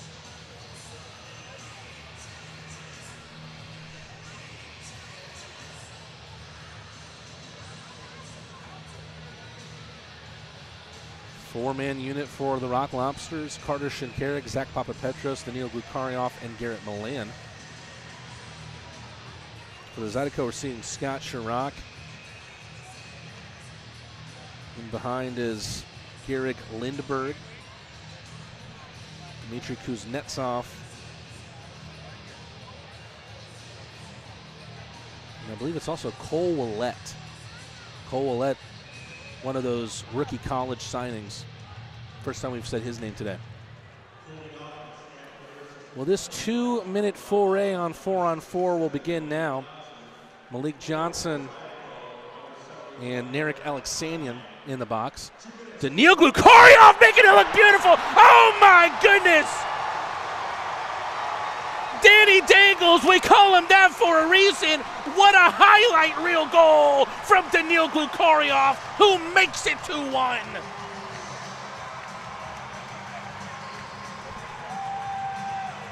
Please, for the love of all that is holy, tell me we've got another look at that one. Because that one is one you're going to want to watch over and over again. Glukaryov over the center of the blue line, takes it onto the backhand, no look, backhand past Bernard. What a tremendous goal from Glukaryov as he's bearing down in on 20. That's number 19 of the year. The 4-on-4 bringing some good things for the Athens Rock Lobsters as Daniil Glukaryov takes the lead back for Athens. The two veterans combine on the assist, Shinkarik and Milan. Milan's second helper of the night. We're going back to a commercial break here, and what a beautiful way to send you to some advertisements. And how about a little bit of advertisement for some season tickets? Crustacean Nation, the time is now. Season tickets for the upcoming Rock Lobster season are officially on sale. Lock in your seat and be part of every hard-hitting Daniil Glukaryov goal-scoring, crowd-roaring moment right here in the Tank Akins Ford Arena. Don't miss your chance to experience the energy, the excitement, and the best hockey in town all season long. Scan the QR code. Get out your phone. Scan it now and secure your tickets and join the Rock Lobsters family today. Also, a reminder that this broadcast of the Athens Rock Lobsters is brought to you by Piedmont Athens Regional. Real change lives here. Akins Ford is the largest Ford dealership in Georgia. If you're going to trust anyone, why not trust the biggest and the best? Stanfield Air Systems, we've spent the last 50 years fulfilling Athens' HVAC needs. First American Bank and Trust, we specialize in you. And Terrapin Beer Company, do the right thing always. We got a couple commercials coming your way, but right after that, we've got more special moments here at Akins Ford Arena. Stay tuned on the Athens Rock Lobster Network. Meet our professional team, where the best customer service is our promise. With over 5 decades of expertise, trust Stanfield to keep you comfortable. Schedule online at stanfieldair.com. Looks like we're getting right back into the action here at Akins Ford Arena. A moment that took the breath away. Daniil Glukaryov, a no-look backhander past Bernard. 9:23 left in this middle period. Gallant with a great takeaway on Wilson, and now here comes Virgili the other way. Virgili has Gallant to his left. Instead, Virgili will opt to try and get a tip from Gallant out in front. That one into the netting behind Bernard. 1:07 to go on this 4-on-4 between the two teams, and right now the Rock Lobsters have used it to their benefit. Danil Glukarioff with a beautiful goal to retake a lead for Athens in this game. They had one earlier on the power play through Philip Virgili in the opening 2 minutes of the game. An answer back from Tyler Larwood later on in the first. And now we have our first goal in the second. 1:07 to go on the 4-on-4. Let's see if the Rock Lobsters can log another one.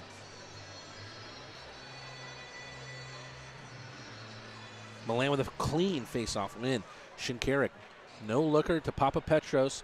Beautiful passing play. Milan lets it run into the end boards. Taken away from Baton Rouge, but can they get it out of their own zone? Papa Petros says no. The Athenian anchor knows the hit's coming his way, bounces off of it, but the puck does not travel with him. Shinkarik, one-timer to Glukarioff on the left side. Glukarioff dropper to Milan. Milan looking for the run of Papa Petros, who was hard in on the right side, the right post of Bernard. Baton Rouge trying to play it long, not wanting anything to do with that is Ethan Matcham, who bats it out of midair down for himself. 25 seconds to go on the 4-on-4. Milan with a hit on Chirac. Baton Rouge playing out of their own half a lot here. Nice little move there from the East Aurora, New York native who plays on the blue line. But then Lindbergh gives it away to Glukarioff. Glukarioff again, pass to Virgili. Is it touched in by Shinkarik? No. He was looking for the 5-hole of Bernard, and a big save from the Coloradan to stop the captain of the Rock Lobsters. 8 minutes and 8 seconds left in the second. The Rock Lobsters have a lead. 3 seconds to go on the 4-on-4.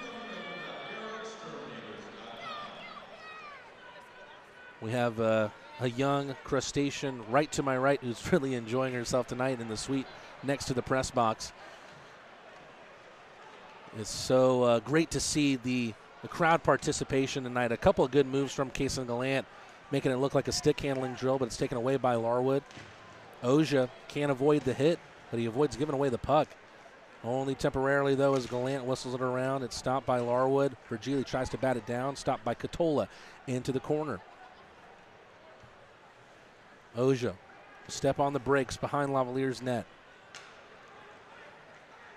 Not a lot of shots on goal in this second period.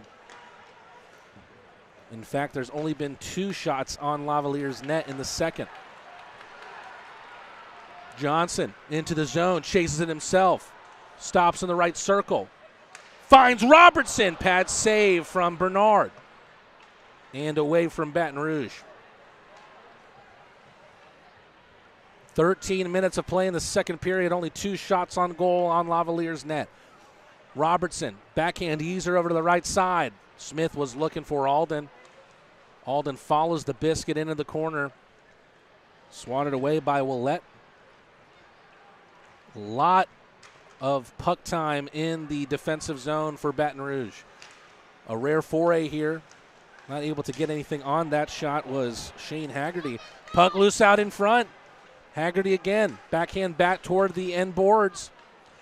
Turnaround effort from Haggerty out in front. Lavalier with a big save. Only the third one he's had to make. And it looks like the Rock Lobsters are going to be going back to the Paloma Park power play. Or it looks like there was something with an offsides there. Excuse me. Linesman had his hand up on the blue line.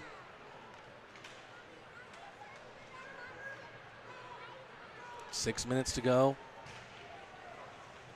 Everett Thompson up the left side. That went over the head of Jake Cox. Smith takes it around Matcham. He gets taken down, and now the Rock Lobsters will have the Paloma Park power play. You've seen the commentator's curse, but now you've seen the commentator's manifestation there. So 2 minutes of power play time with 5:53 to go in the second period. It's going to be Thomas McGuire who will sit in timeout for 2 minutes. The Rock Lobsters with a very, very hefty shot on goal advantage, 24-10.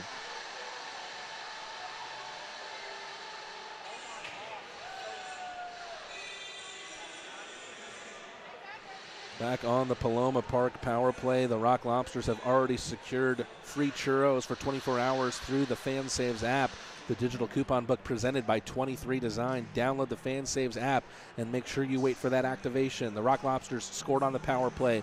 Tomorrow, go out and get your free churros.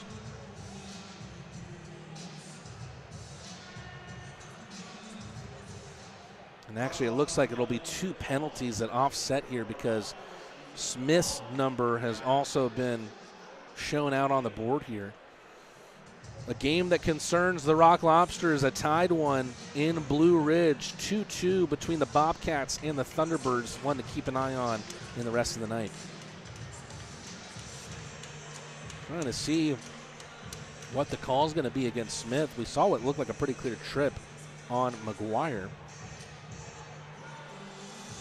And perhaps the Rock Lobsters won't mind going back on the 4-on-4. It was on the 4-on-4 in which Daniil Glukaryov was able to score the Rock Lobsters' second.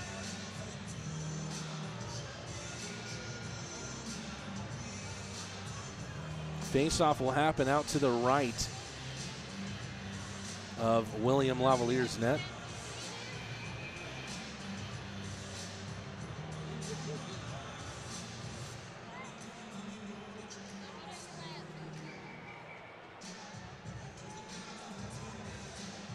Looks like Shinkarik will take the place of Zach Papapetros.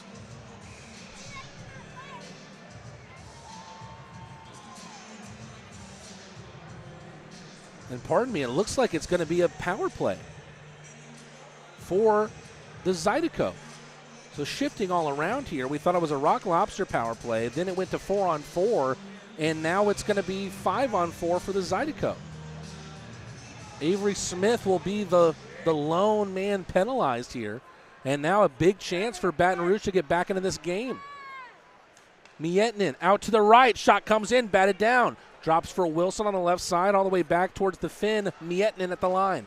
Wilson taking up an office in the left circle. A great pass. Alex Sanian out back to the left. Wilson on the goal line. Tries a tight-angle shot. Oh, my goodness. What a shot. Wilson, with his skates on the goal line, finds the far corner with a shot. A type of goal that you really don't ever see.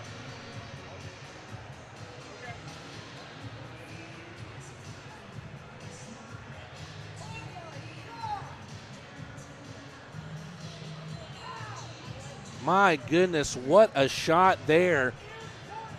If it doesn't go in, you say it's a hopeful one, but since it did, you say what a tremendous effort. Elijah Wilson, who is the leading scorer for the Zydeco this year, makes it a 2-2 game on the power play for the Zydeco. And all of that coming out of a very, very confusing moment of who was going to be on the power play if we were going to be on a 4-on-4. It started off as a Rock Lobster power play, then it went to 4-on-4. Then next thing you know, the Zydeco have a man advantage. So now the Rock Lobsters have to try and find their third lead of the night. And a big hit in the corner from Murray on Alex Sanian. Will that give the Rock Lobsters the Iggy the other way? Instead, glance pass towards Johnson gets tipped over the two benches and into the audience.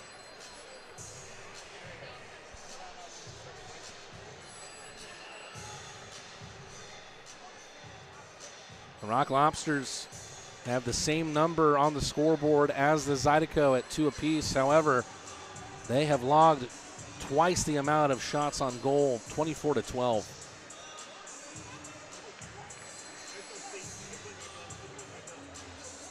Face-off will happen right at center ice. Looks like it's going to be Haggerty and Virgili. Lavalier tried to hug the post there on the attempt from Wilson. It found just an envelope's width of space, and that's all he needed to make it 2-2. Murray collects off the inboards. Malik Johnson. Papapetros on the right side. Gallant holds his run. Johnson, centering pass from the right circle. Murray with an attempt off the glove of Bernard. Papapetros lays the hit on the far side to keep the puck in the good graces of the Rock Lobsters. 4:40 left in the second period. Second period, just like the first, a goal apiece for each team. Gallant out of the corner. Pokes it through the trapezoid. Virgili finding a way to get in front of his man, but now he has to win the puck back in the neutral ice. Papapetros pokes it through the legs of Shaheen. Backhanded back in by the Baton Rouge number 3. Papapetros from the right circle, looking for the long-range pass towards Gallant, who didn't get anything on it, and that's going to be an icing against Athens. We're going back to a commercial break here. Rock Lobsters had the lead at 2-1 through a beautiful goal through Daniil Glukarioff, but it's 2 highlight reel efforts back-to-back as Elijah Wilson's tight angle effort has made it a 2-2 game. Stick with us here on the Athens Rock Lobster Network. UGA football player Amarius Mims suffered a serious injury. The quality care from the Piedmont team changed his life. As a football player, my body is everything to me. When I got injured, I was worried about my future in the game, but you and your team's expertise, care, and support reassured me from the start. I've been able to recover because of the quality care I received at Piedmont, and I am back playing at my full potential on the field. I can't thank you enough for what you've done for me, my family, and my future. Your help means the world to me, and I'll always be grateful for your part in keeping my dreams alive. How you doing?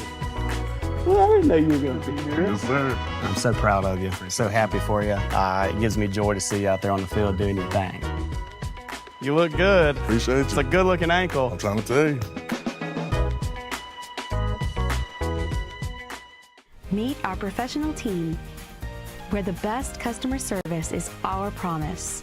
With over 5 decades of expertise, trust Stanfield to keep you comfortable. Schedule online at stanfieldair.com. We've had a beautiful game here thus far in this series opener between the Rock Lobsters and the Baton Rouge Zydeco. Both players for both teams, rather, have really given this crowd a show. It's not often that you see 2 highlight reel goals back-to-back, but we got just that. Daniil Glukarioff with a dangle and a no-look backhander past Bernard. Here comes the Zydeco, though, with a shot off the pad of Lavalier, taken away by Adam Oja. And then we saw a highlight reel goal from the Baton Rouge side, the tight angle shot right on the goal line from the corner. Elijah Wilson finds the corner of Lavalier's net. That is what has got us to this 2-2 scoreline in the second period. Cole Latarsi. Oja behind the net. Takes a hit in from Cox from behind. Oja now getting tied up with Haggerty. Safura springing Glukarioff. Does he have another moment of magic in his skates? Glukarioff, right circle. Can't get the pass toward Milan. Safura stops it at the line. Stafora with a shot saved by Bernard from long range, and he'll stop it at 3:05.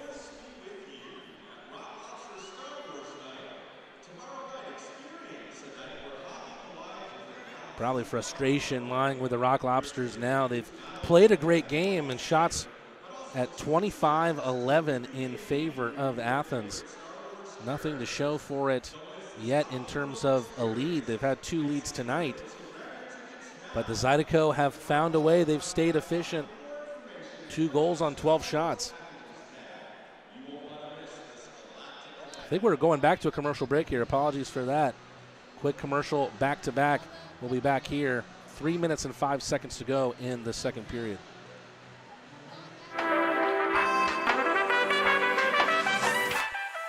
Classic City Flats is a brand new apartment community in Athens, Georgia that redefines luxury living, offering a sleek and contemporary living experience. Our impeccably designed apartment homes boast sophisticated interiors, premium amenities, and exquisite finishes, providing residents with an unparalleled downtown living experience. Classic City Flats is excited to deliver luxury apartments that set the new standard of sophisticated living in Athens, Georgia. Classic City Flats, redefining your horizon of living. Two absolute beauties in the second period, and we're still tied up. First period ended 1-1. Will the second end 2-2? We're hearing Sandstorm over the loudspeaker here. That was a point of contention between me and DJ Webster. Make sure you stay tuned during the second intermission to hear a special Lobster Tales in which we have our first interview of the season that does not involve a Rock Lobster player or coach. Powell still getting deployed here as a winger. Whistles it around the end boards. Greco meets it on the far side. Shinkarik. Greco follows it up! Greco has it Mike's way once again!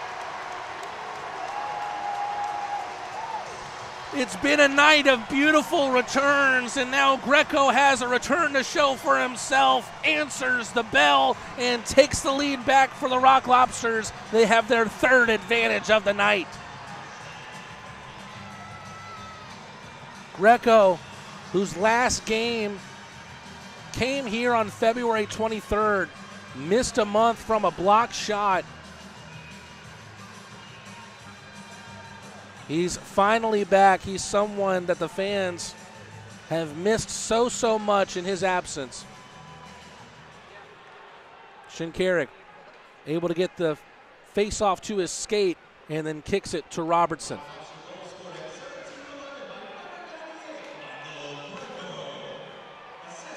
Greco then pulls a hit on Cox.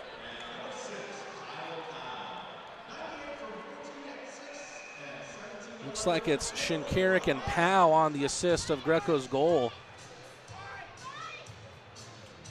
Shinkarik being played as a forward tonight, but if that goal happens a month ago, it's three defensemen combining on the goal.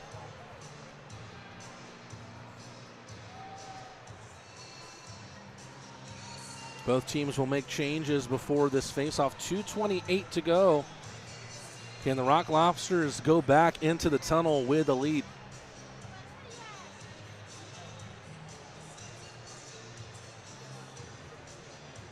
Virgili against Wilson. Wilson, who scored Baton Rouge's second. Virgili scored the Rock Lobsters' first. Casey Gallant tries to feed Virgili from behind the Zydeco net. Here comes Baton Rouge with numbers. Troy Murray got to poke in on that before it ever reached Catola. Sent in toward the left side from our perspective of the Rock Lobster blue line by Baton Rouge, recollected by the Crustaceans. Virgili making his way from the right towards the center ice, over the line. Virgili stomps on the brakes, pirouettes in the right circle. Papa Petros, blocker save from Bernard. Turnaround effort from Murray right out in front of his bench, and Murray now puts it into the glove of Bernard, who stops time with 1:56 to go. We haven't even reached the end of the second period yet, and the Rock Lobsters already have 30 shots on net according to the scoreboard here in the arena. Right now, the FPHL website is saying that they have 27. Probably just taking a second for the website to update. Milan against Larwood. In this left circle offensive zone face-off for the Rock Lobsters. Baton Rouge able to edge out Milan thanks to the face-off win from Larwood. Baton Rouge working from the left, easing it up the boards. Trickles all the way back for Milan, who's in a defensive position, the forward. Shinkarik over to Oja. Milan able to shepherd McGuire away for Oja to keep that puck at the blade of his stick. Looks like the Rock Lobsters are going to go to the power play now. Oja back to Corlatarsi. Lavalier making his way back to the bench. Rock Lobsters with an extra attacker. It'll be touched by Jake Cox. And the Rock Lobsters with a chance to compound the pain here for the Zydeco. Minute 17 left in the second period.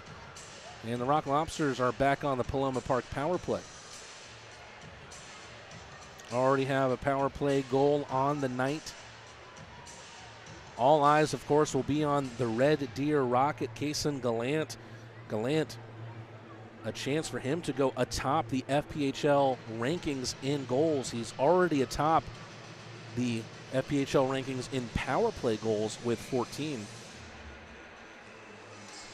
A lot of the Gallant contingent watching and taking part in the chat tonight. If you haven't already, make sure you subscribe so you can play a part in the chat, like the stream, and ring the bell to stay notified of all future Athens Rock Lobster content. Rock Lobsters on the man advantage, have the face-off win. Looks like we're going to have to spend the rest of our time here with our clock not working. Bear with me. I'm going to be able to restart it after the period ends. Milan towards the end boards. Virgili, Shinkarik, great shot, but off the stick of Namiki, deflects it into the far corner. Virgili, 45 seconds to go in the period. Virgili from the right circle to the goal line. Milan exchanging places. Shinkarik with a one-timer, casing a land. Puck still loose out in front. Juggled out towards the end boards. Coming away with it is Gallant. Milan on the right side. 26 seconds to go. Shinkarik stops it with a skate. Shinkarik, Gallant in the left circle. Shinkarik at the center of the line. Shot stopped by the shin of Namiki. 13 seconds left. Milan, Shinkarik unloads. Namiki sacrificing his body to get in front of everything that Shinkarik has sent his way. The last few seconds trickle off the boards, and we go into the third period with a 3-2 lead thanks to the Rock Lobsters. Stick with us for just 1 second. I'm going to have to restart OBS so we can get our scoreboard back. Stay with me for just 5 seconds here. We can get our scoreboard back. Thanks for sticking with us, folks. We're back here. Sorry for any interruption that you might have noticed. Trying to get our score bug back. I'm not sure exactly what's happening in that regard, but we're going to our special Lobster Tales segment. For the first time this season, we had a chat with someone who is not a Rock Lobster player. It was DJ Webster, who controls all the tunes here in Akins Ford Arena. A very, very interesting conversation about his background, his inspiration, and his season thus far. Here's my chat with Joey Cools, also known as DJ Webster.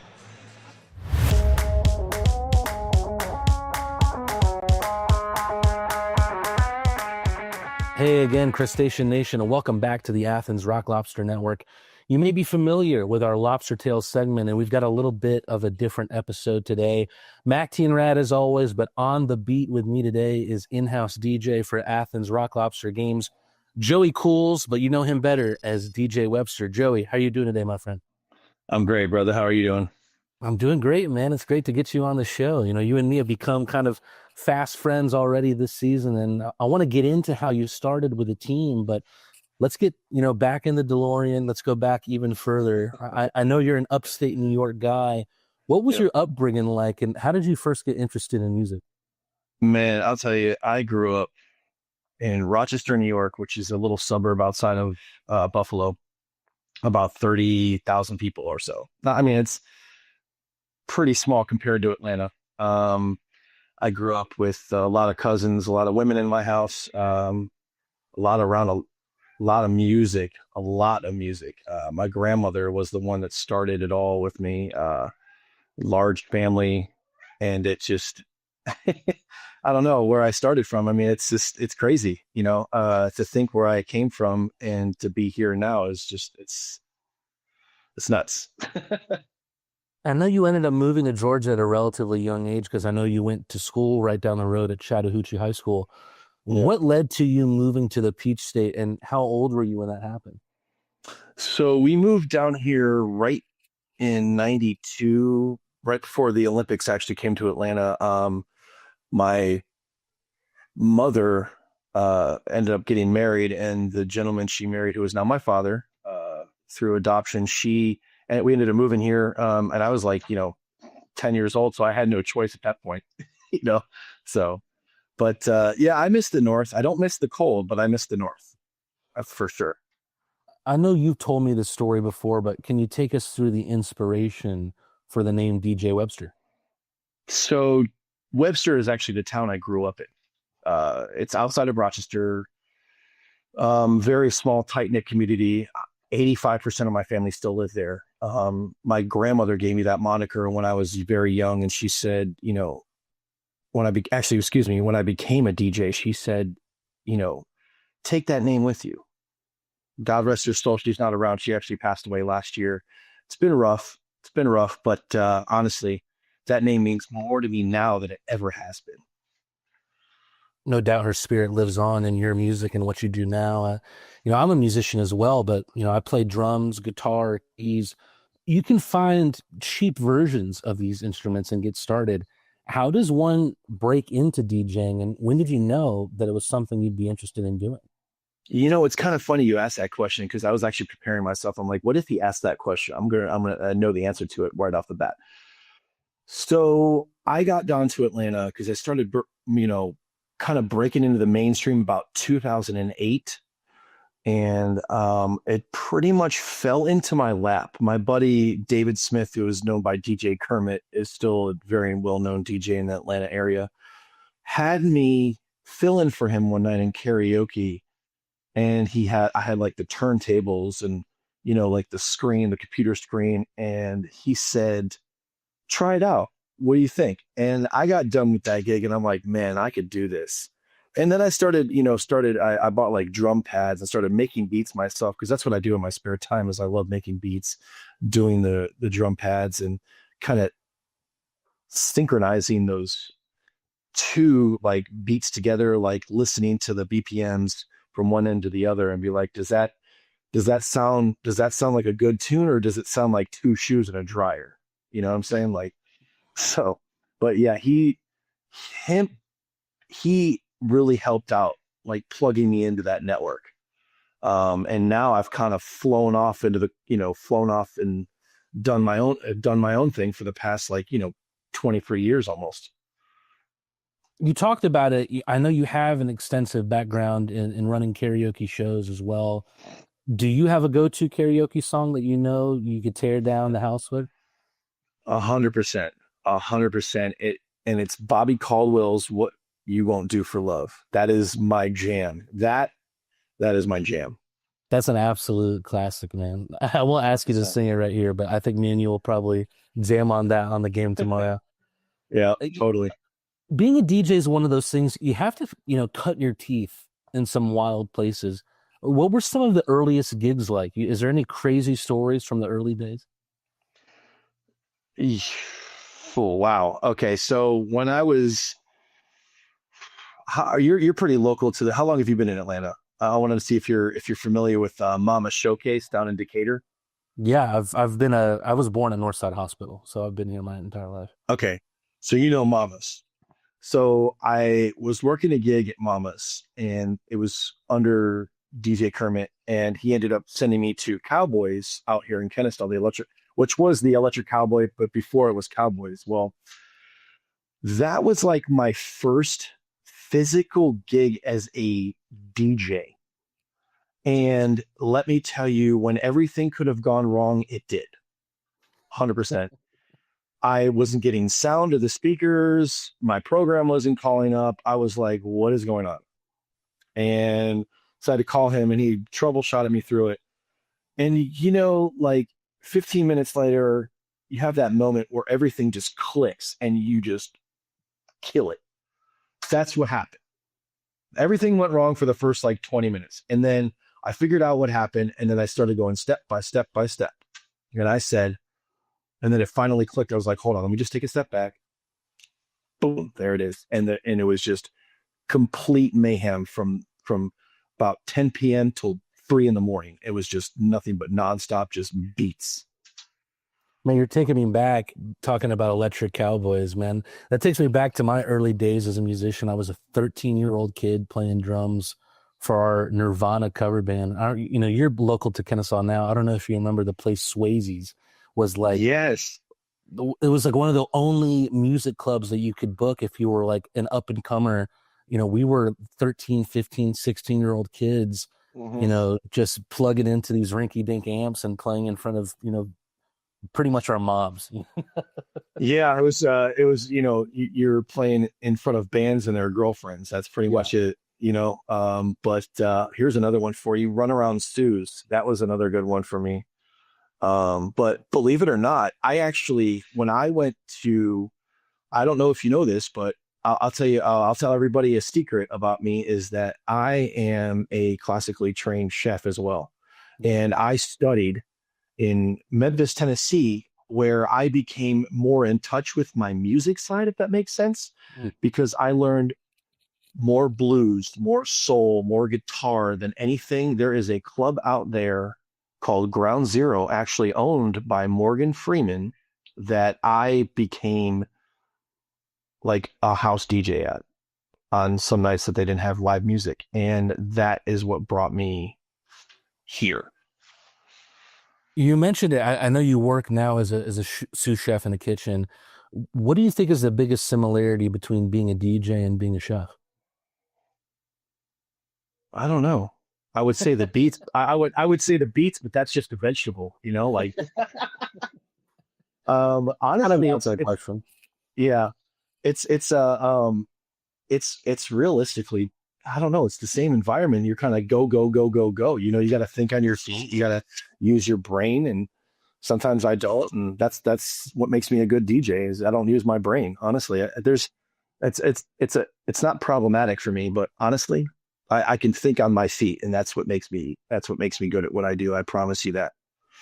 Well, on top of that, you know, there's this whole art to reading a room as a DJ, keeping energy up, knowing exactly when to drop the right track. Was that something you had to learn through experience, or is that something that kind of came naturally to you? 150%. Because when you read a room and you play that song and you're kind of looking around the room like, oh no, that's not working. Let's try something else, a little more upbeat. Because you're thinking of like something that's at 90 BPMs when you can crank that thing up to like 140. Yeah. You know, so, but people are very receptive of be like, oh, we don't like this, because you'll see like the dance floor kind of just go like this, you know, and then they're just like, oh, wait a minute, here we go. So any line dance song like Cupid Shuffle or, you know, Swag Surf and anything like that, it's a crowd pleaser, especially, you know, Teach Me How to Dougie. Anything that gets the crowd pumping, like, you know, Chaperone's new Hot to Go. That certainly is a heavy hitter with the Rock Lobsters, as you can probably see in the crowd. You know, you got a great, as well as I do, you got a great bird's eye view of where we're standing, you know. We'll talk a little bit more about specific songs in a second, but, you know, we're mentioning the Rock Lobsters now. Let's fast forward a bit to the sports side of things. I know you have a little bit of background in sports and even in hockey as well. What have your other spots in sports looked like? I've played first baseman for baseball as long as I can remember. I was always a baseball kid, man. Loved baseball. Started when I was real young, like 4 years old. I was hitting it off the tee. Of course, I missed and hit my dad's head, but you know, it's fine. You know, growing up in a tight knit Italian community up in New York it was nice to see everybody brought their families together, did like the Sunday thing. I never played football, man. It was always baseball and hockey. Never played football, always baseball and hockey. And then, you know, you have this opportunity with the Rock Lobsters comes up. You and I both know it's been a really fun opportunity for both of us. How did it all come together for you? Honestly, you know, I'm a victim of chance, man. I take a chance on anything. I honestly went onto the website and I heard there was a team out in Athens, and I sent a general inquiry, and, you know, they got back to me, you know, lickety split. And I was like, what? And had my interview, and the rest is history, my friend. You know this. My story is pretty similar, as a matter of fact. But yeah. I'm sure there was preparation that went into getting ready for the season, even if it was kind of bang, bang. What does that preparation look like? And does that preparation even change from game to game? Yeah. Our technical director, she's great at what she does. And she sends me a good list of songs, and, you know, shout out to Sarah for that. You know, she's basically come into this role, and she's done a great job. She sends me a list of songs, you know, for technically, you know, our Star Wars night we have coming up, as well as our first responders as well. A lot of the, you know, the national anthems and stuff like that. You know, it's a list that I have to go by, and try not to go away from it. But, you know, the first couple of games, it was kind of a free for all. But, you know, like I said, you know, this is a game of thinking on your feet, you know. Sometimes, it can be tough to think on your feet. In that case, is there a song that is just all reliable for you? A song that you just know is going to bring people to their feet every time? Sweet Caroline, my guy. More on that later. So you've gotten a great view of some great Rock Lobster moments in this inaugural season. You're just whatever it is, 10 feet to my left. Is there a special moment that comes to mind as your number one for this season? Honestly, first game of the season. Well, the first game that we actually got into the arena, it was incredible. That sold out night of 5,400 people.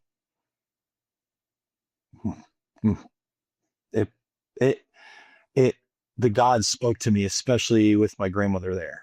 I felt it. I felt it, man. I really did. And I was in tears almost half the game just because of it was like a culmination of my entire 23-year career coming into this is the biggest platform I've been on. And I'm so grateful to be here. That's a tremendous story. I wasn't expecting that kind of answer. It feels like a weird segue to transition into this next question.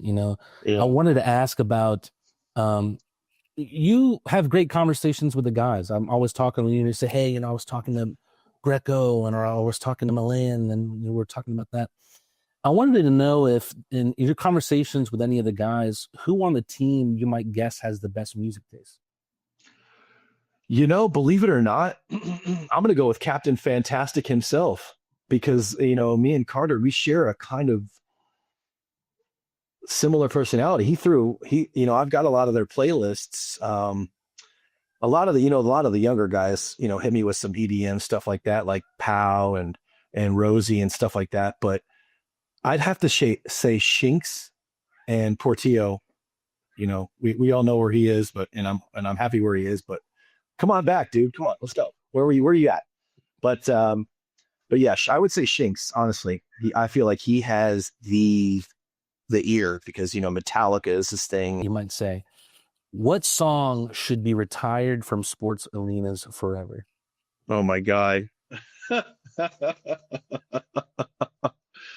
Oh man. Oh God. That's a hard one, honestly. It really, really is.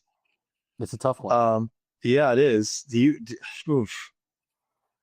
I'll have to get back to you on that one. I really don't know. Let's ruminate on it. Well, we've got a couple more questions. Let's see if something comes to you before then. What one artist could you play every game and never get tired of? The Weeknd. That's a good one. That's one of my favorite concerts ever. He's also been an inspiration to me as well. I go back before, if you see a lot of my music choices, a lot of Daughtry. I loved Chris Daughtry. He's been my favorite rocker since American Idol. Yep. So, what's your guilty pleasure song that slaps every time? I've got my answer. I know that slaps every time. Yeah.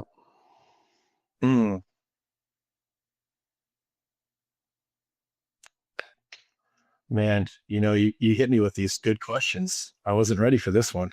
I'll give you mine. My guilty pleasure song slaps every time, and I honestly don't even know the title of it, but it's that Creed song that goes, "Hold me now, I'm 6 feet from the edge of the." Don't want to show off the pipes too much. I do that enough on a day-to-day basis. But anything coming to mind? Guilty pleasure song? Despacito. Despacito is a good one. We were just talking the other day, me and the boys, about how we felt about Justin Bieber when we were 12 or 13 compared to how we like his music now. I don't talk about impersonation and how we feel about an artist. All right, Joey, one last chance. Any song that you think should be retired from sports arenas forever? I'm going to say The Train by the Quad City DJs. What is that one? I don't know if I know that one. Come on the train, choo choo, and ride it. Yeah. No, I hate that song. It's terrible. Well, that'll be the first song we play tomorrow night. So this was recorded on Thursday. We're starting a 3-game set against the Baton Rouge Zydeco. Joey, you marked the first person that we've done something like this, a lobster tail that didn't involve a player, and I'm so thankful it was you, brother. Yeah, man, dude, I'm telling you, man, we've bonded in that arena, brother. We've come a long way, you know. Can't wait for what's left of the ride, my friend. Let's do it, brother. We're here. We're here. Let's go. A very, very great talk with DJ Webster, and we'll be rolling it all weekend long, including Sunday afternoon, which is DJ Webster's birthday. So make sure you spend the weekend wishing DJ Webster a happy birthday. Apologies for having to restart the stream here. Unfortunately, we're trying to get our score bug back, but as you can see, it is back. The Rock Lobsters will start the third period back on the power play. Still 43 seconds left on that man advantage that was created thanks to the late penalty in the second period on the interference against Thomas McGuire.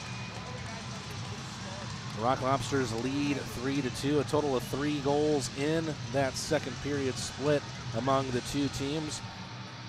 It started with Daniil Glukaryov, a tremendous Danny Dangle goal, a signature from him at the 10-10 mark as he had a no-look backhander find its way past Sammy Bernard. The Zydeco were able to answer once again. Elijah Wilson with a highlight reel goal of his own as he had 2 feet on the goal line and still found a way past William Lavalier, getting one into the top corner. But less than 3 minutes later, after the Baton Rouge power play goal, Michael Greco marked his return to play after a month off of injury with a goal. Michael Greco with just his 4th goal of the year. 20 minutes on the clock. The Rock Lobsters with the lead, and they have a man up as well. Let's see if they can continue on with this lead. Look at Shinkarik explode out of the faceoff, looking for a centering pass. Hot on toward the crease of Bernard's net was Zach Papapetros, unable to get anything on it. And the scoreline remains where it stands, 7 minutes gone at the start of this third period. Face-off to the right of Bernard's net. Milan in between Gallant and Virgili. Shinkarik and Papapetros back. Milan banker back toward the Athenian anchor. He's in Athens for a reason, folks. Zach Papapetros. Exchange between Milan and Virgili. Milan pirouettes on the goal line and then sends a flipper off the bar and out. Milan, Virgili tries to one-time it toward Gallant in the slot, and then it's poked away by Jake Cox. Rock Lobsters will quickly re-enter the offensive zone. Virgili off the end boards. Milan let it run, but I think Gallant didn't even know it was coming. Shinkarik back to Virgili, who just misses over the bar. Both teams back at even strength. Rock Lobsters will reload, still treating it like a power play. Milan in the slot takes a bounce off Mietinen and into the glove of Bernard. 19:04 left in the third period, less than a minute gone. And it is a staggering shot on goal tally here at Akins Ford Arena. 35 shots on net for the Rock Lobsters, only 12 for Baton Rouge. Alden against McGuire in the face-off circle. Alden kind of holds the puck there, lets his line mates create for him. Alden almost got something on that, and Stafura was right behind him as well. Alden here with Stafura and Glukaryov. Rifled into the defensive side of the rink for Athens. Defense to be played. Kolatarsi bats it down out of midair for himself. In his own trapezoid, takes a step out in front of Lavalier. Murray on the left side finds Alden on the right. Alden, a clean entry. Alden into the slot. Alden to the left circle. Alden with a centering pass was looking for Daniil Glukaryov. All that was missing was the finish after a great foray from Alden all around the offensive zone.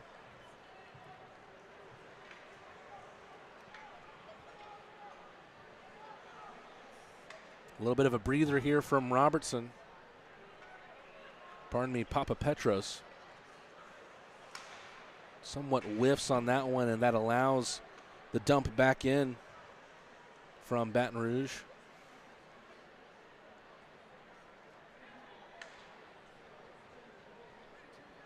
Rock Lobsters comfortable just holding the puck here right behind Lavalier's net. And right now, Baton Rouge isn't really bringing the game to them at really any point. Second goal came on the power play for the Zydeco. One of their 12 shots in this game. Malik Johnson has the stick held and he gets taken down. Rio Namiki flips the stick to Johnson himself, interestingly enough. And how about that? Namiki gave him the Iggy to score. Johnson gets taken down to the ground after having his stick upheld. Rio Namiki quickly flipped the stick into the gloves of Malik Johnson. He uses that stick to make it a 4-2 game. Let's take another look. Johnson, he's one of the best Rock Lobsters at just getting out and getting dirty in front of goaltenders. He spins out, faces the play, and gets a piece of his stick to deflect it past Bernard. And the Rock Lobsters have their first multi-goal lead of the evening. Malik Johnson with goal number 15 on the year. Well, the Rock Lobsters have their multi-goal lead. Can they find the dagger now in this one? It could potentially be the case if they make it 5-2. Malik Johnson on the deflection right on the welcome mat in front of Sammy Bernard makes it 4-2. Trying to get anything towards Lavalier was Scott Chirac. He misses well wide of the mark. Zydeco still with 13 shots on goal in this game.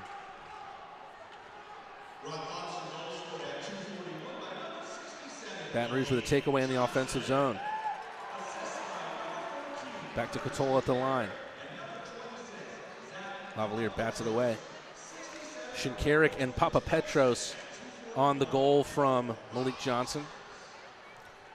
Malik the Marvel makes it 4-2. Is there more goals in this period? Staffora's shot deflects wide of Bernard.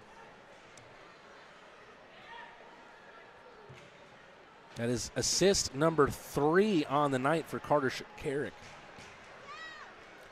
Lukarioff trying to find Virgili. A little bit of a European Union there, but it's through the skates of Virgili. Staffora opens things up for Virgili, finds Murray on the left side of the line. A high shot aiming towards the crossbar is into the glove of Bernard. Rock Lobsters have their 4-2 lead.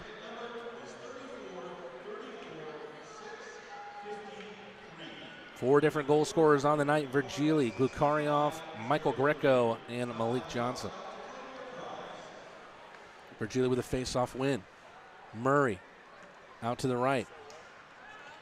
There's a winger here with Gallant and Virgili. His turnaround pass intercepted by Wilson. Wilson with a backhand sweeper in, stopped by Lavalier in the trapezoid. Lavalier caught out in between two minds, takes a piece of a Zydeco, but the Rock Lobsters able to keep it in their possession.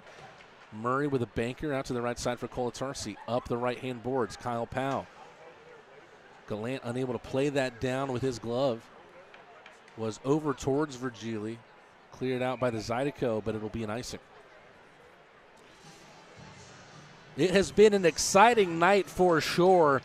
An explosive back-to-back contest until Malik the Marvel was out in front of Bernard's net, got something on a shot that came in and gave the Rock Lobsters their first multi-goal lead of the night.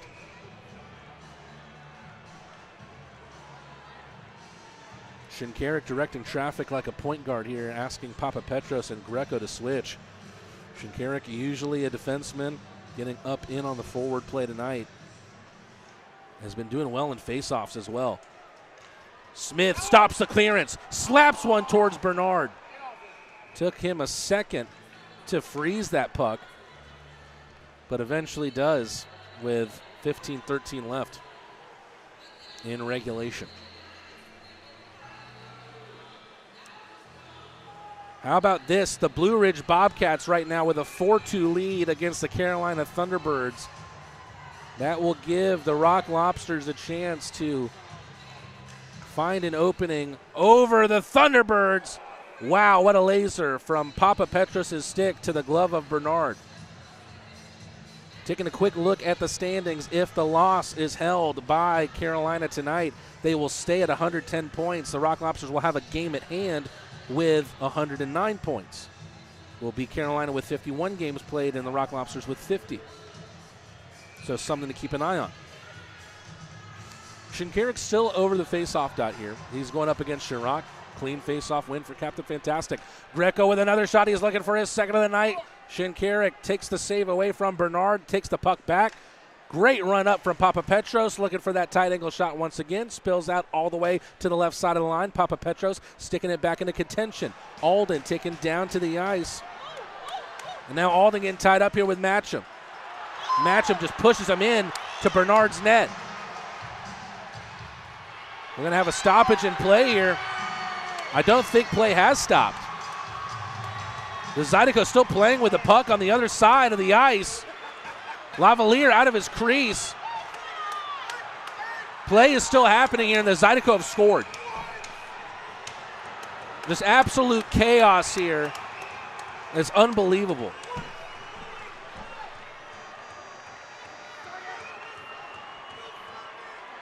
The Zydeco believe they've scored to make it 4-3. It doesn't appear anyone, whether they're on the ice, whether they're me up here in the press box, knows what the heck is going on here. Was the whistle blown in the Rock Lobsters offensive ice? Is that an answer that we will get from the officials here? We just saw Shinkarik being put into the box. I'm not sure if you saw the goal at home. I think it was 2-on-2 on the other side of the ice.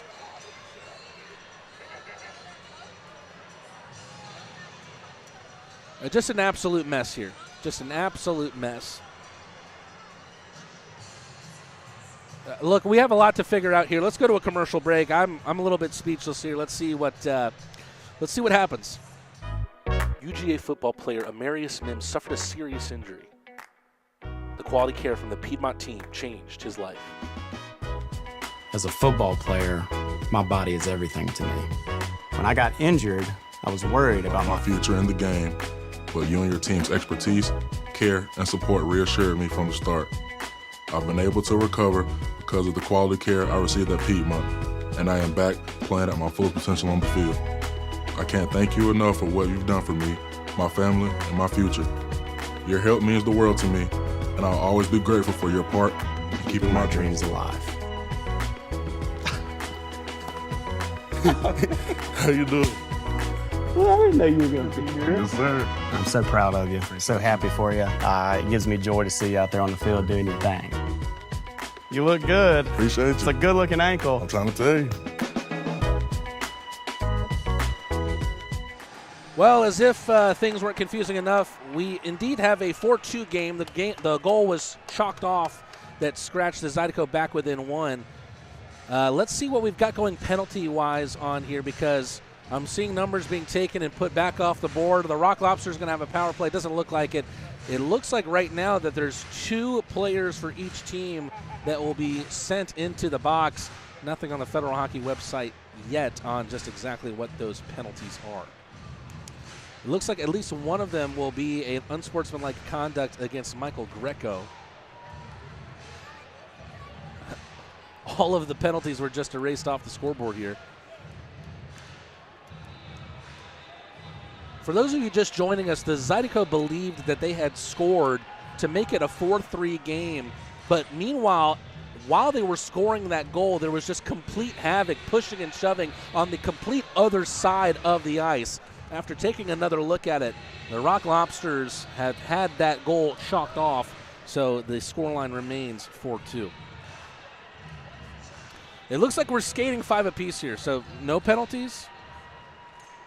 Again, it remains a confusing mess. Robertson tries to turn around. We'll listen out for the penalties here.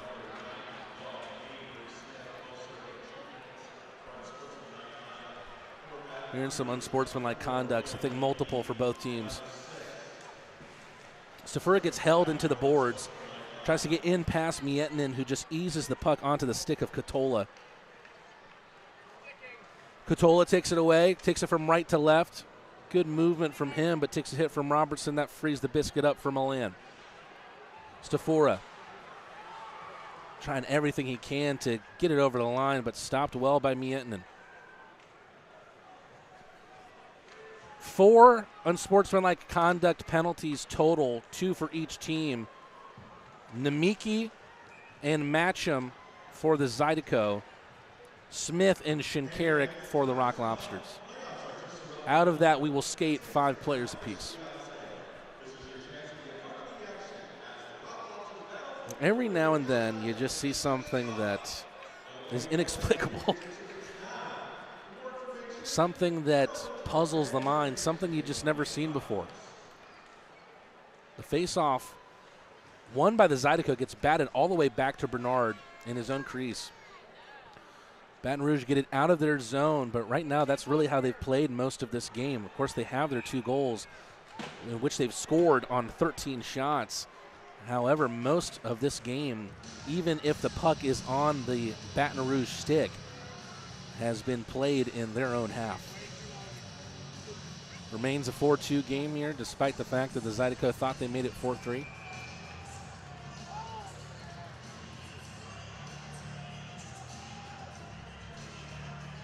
Gallant, backhand sweeper over to Murray. Out of the face-off win from Virgili. Murray tries a shot. Gallant with a backhand bat out of midair. A great effort, a centering pass on the one time, but Gallant doesn't find a teammate. And here comes Lindbergh the other way. Alex Sandin on the left side. Shot gets blocked by Greco and into the netting.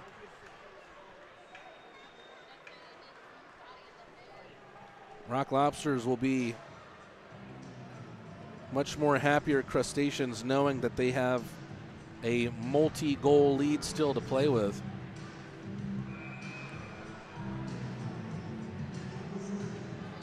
Less than 13 minutes to go here in regulation.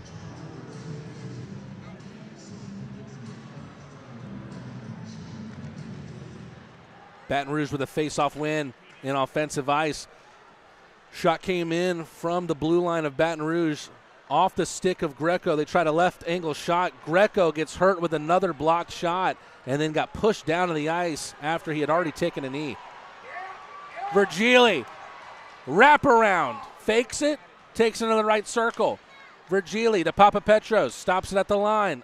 Floated back over to Virgili on the left side. He's in front of the boards. Virgili with a great move, gets out in front of the net, a backhand, but saved by Bernard. What a tremendous move by the Swede. Neutral zone by Baton Rouge. Oja. Ooh, that one just about stays in. No, it doesn't. Is that one going to be a penalty against Joe Colatarsi for delay of game? Colatarsi's looking around. Did that one take a deflection? Shinkarik and Smith returning to the bench.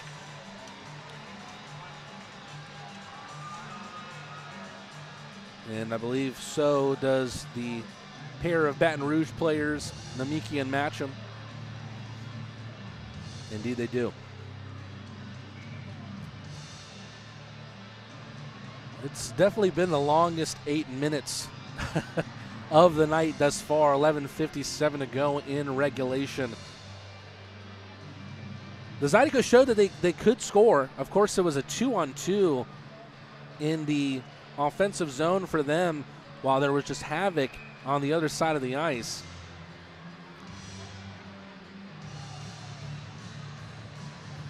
And they've shown that tonight as well. They've shown if you give them a sniff on the net that they have the ability to score. However, this is a team that coming into tonight have scored just 6 goals total in their last 4 games. That'll move to 8-5 if it stays like this tonight. Lavalier will cover up again. 11:50 now to go in regulation. Rock Lobsters with a 4-2 lead. 4 different goal scorers.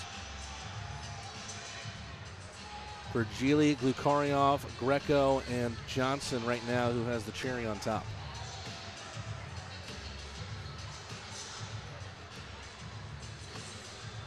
Alden in the offensive ice, but it only lasts temporarily as it's dumped back in by Baton Rouge, and they'll make a change as the Rock Lobsters reload.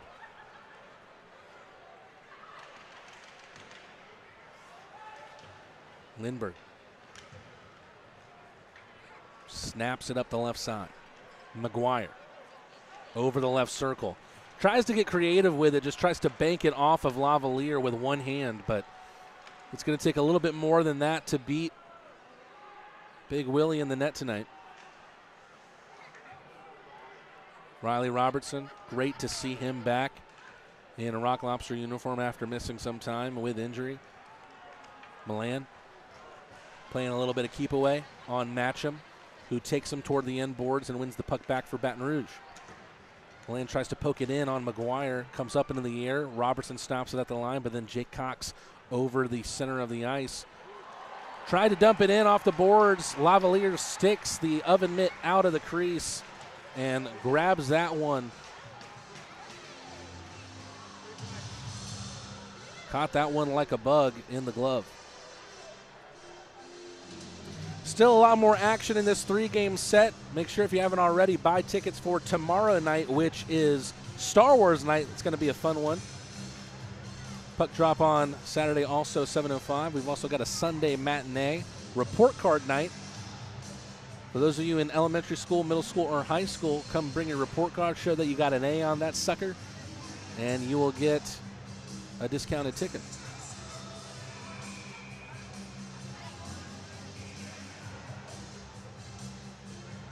Alexanian against Virgili here.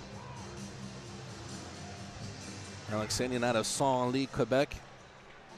Virgili out of Malmo, Sweden. Johnson tries to get to that puck, but Miettinen stops and gives him a quick stare down. Alexanian takes it away.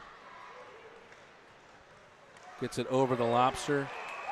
Right now they're trying to challenge Lavalier any way they can, just sending questions his way, but he's answered every one of them thus far. Just not a lot of mustard on these attempts from Baton Rouge as they try to get back to within one. Let's see if they could do that before this game ends. Rock Lobsters lead 4-2 in the third period. When you're the leader, disaster cleanup and restoration, how do you make like it never even happened happen? Fire it up, Randy!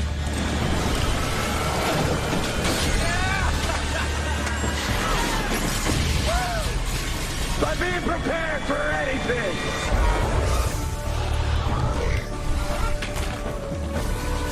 Whatever comes your way, there's a pro for that. Serve Pro, like it never even happened. Since 1968, we've been your trusted source for home comfort. From then to now, we've evolved, but our commitment to your comfort remains unchanged. Experience the expertise that only decades of dedicated service can provide. Trust Stanfield. We've been keeping homes comfortable for over 50 years. Your comfort, our legacy. Schedule online at stanfieldair.com. It's a historic season for all the hockey fans in Athens, and how can you celebrate without beer? The Athens Rock Lobster Clawshank Redemption is available exclusively at Terrapin Tap Room. Terrapin, do the right thing, always.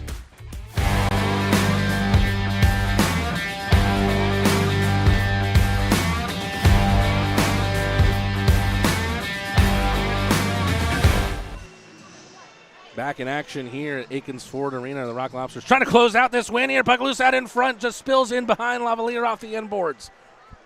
Baton Rouge, their best chances in this game have really come out of offensive zone faceoffs. Papa Petros, a brilliant exchange with Kaysen Gallant. Troy Murray trying to pick out the top shelf, unable to do so on Bernard as it stings the glass behind the Zydeco goaltender. Baton Rouge enter in on the left side. Centering pass coming from Garrick Lindbergh. Cut out by the Rock Lobsters. Gallant trying to spring Johnson. That one just stopped on the snow of the blue line. Kolatarsi backhanded back towards Michael Greco. Johnson from the red line steps on the brakes. U-turns. Brilliant pass to Shinkarik. Drags it And the shot took a deflection out into the mesh over the glass.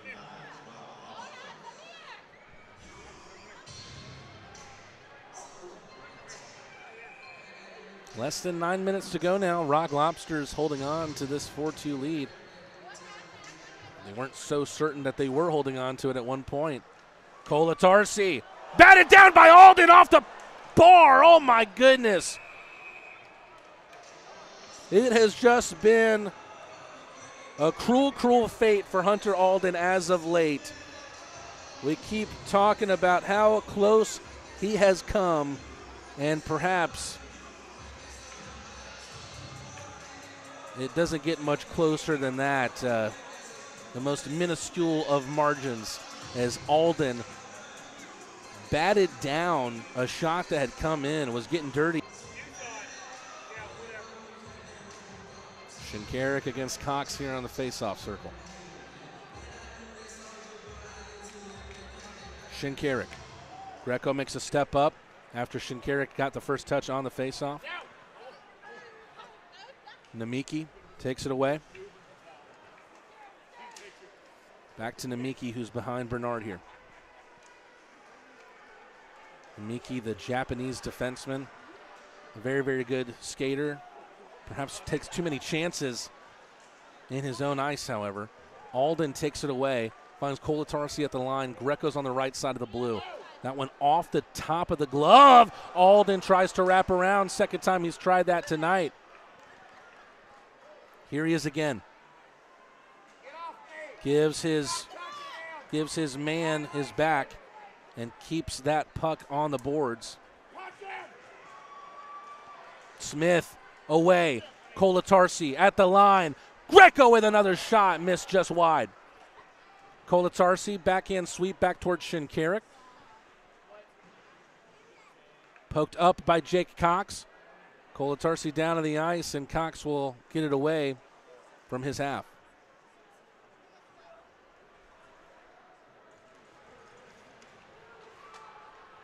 Milan with a good move on the red line.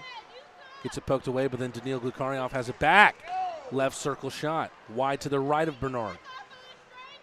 Baton Rouge have it in front of their bench. Moving it left to right.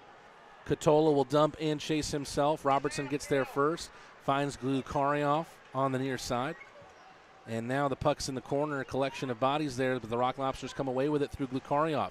They try to lay a big hit on the Russian. Not going to work. Stafura enters in on the right side of the line. Stafura can't get past Mietinen, but took the hit and bounced off of it. And instead it was Mietinen who made his way to the snow. Wilson can't get anything on the backhand as he was pretty much by himself. Here come the Zydeco, though. Good puck movement from the blue liners. Shot from Willette, missed in the far corner. Oja presents it towards Milan. Dumped in by Stafura. Tipped in by Larwood. Taken away by Murray. Off the glass. Drops down for Lindbergh. 6 minutes to go. Popped over the head of Papapetros. Murray's there to sweep up. It's whistled all the way around the rink for Malik Johnson, who's on the red line. Can't feed anybody with a backhand, though. A game that was filled with action in the first two periods. And a long portion of the third period, too. Almost feeling like Baton Rouge has lost a lot of their sting, but right as you say that, Scott Chirac tries to center it with a backhand. Jake Cox unloads on a slapper, blocked by Malik Johnson from a close range. Murray lays the body, frees things up for Virgili, taken away by Papapetros, who's able to find Malik Johnson. Malik Johnson through the skates of a defender. Malik Johnson with a left circle shot. Not sure if he was looking for Gallant or if he was looking for the back of the net. Jake Cox over the logo at center ice. Good little move there from Chirac. The resulting shot off the pad of Lavalier. Drops down here for Jake Cox in front of Lavalier's net. Papapetros toward Gallant. Lifted into the sky, played down with the glove of Katola, but right into the path of Malik Johnson. Johnson through the legs with the puck, wraps around the net of Bernard, takes it to the left side. Kolatarsi sticks it back towards the end boards. Not enough pressure from the Rock Lobsters on that puck as they were trying to make a change. That'll give Baton Rouge a window to play out of their zone.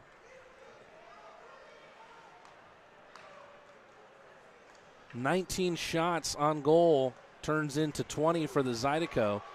There was questions at one point if they were going to be able to make it to that mark even. Shinkarik going from coast to coast, followed up by Avery Smith. Sammy Bernard out of his crease to make the save. Sent long and into the bench of Baton Rouge as they try to pop that balloon of pressure that the Rock Lobsters keep pumping up. We go to a commercial break. The last 4 minutes and 2 seconds of play coming up after this. It is still Athens 4, Baton Rouge 2.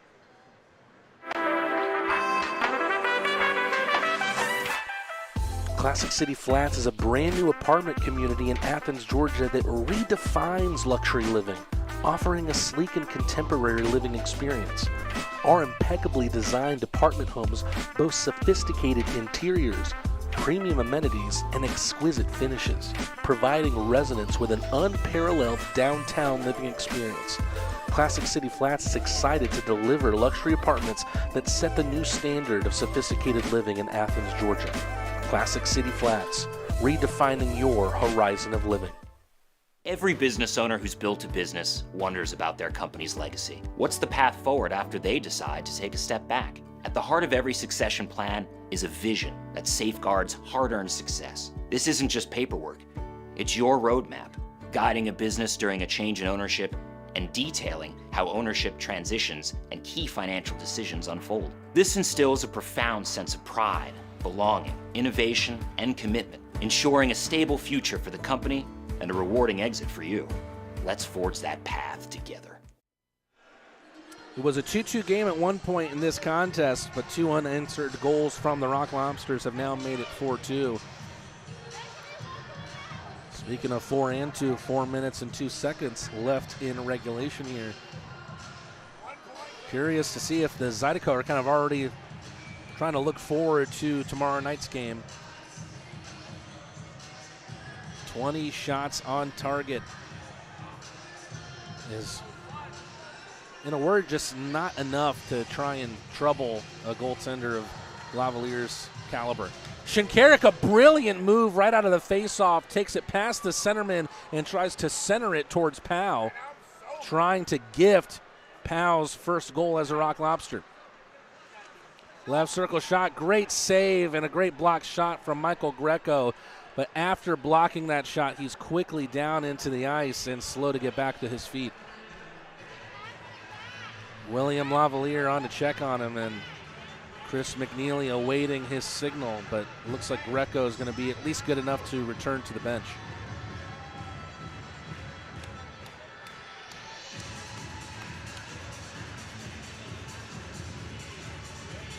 Rock Lobsters have maintained a firm hold on this lead ever since they took it at 3-2 through Michael Greco at the 17-11 mark of the second period.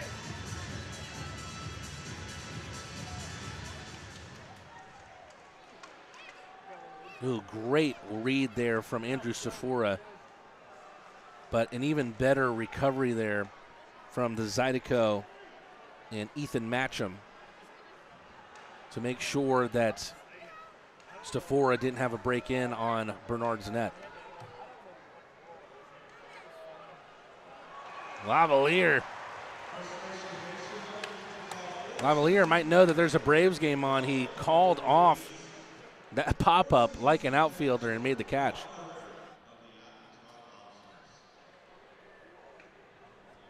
Still some time in this one for the Zydeco to make something happen. All they need to do is find a little bit of belief and just a little bit of fluidity in their game.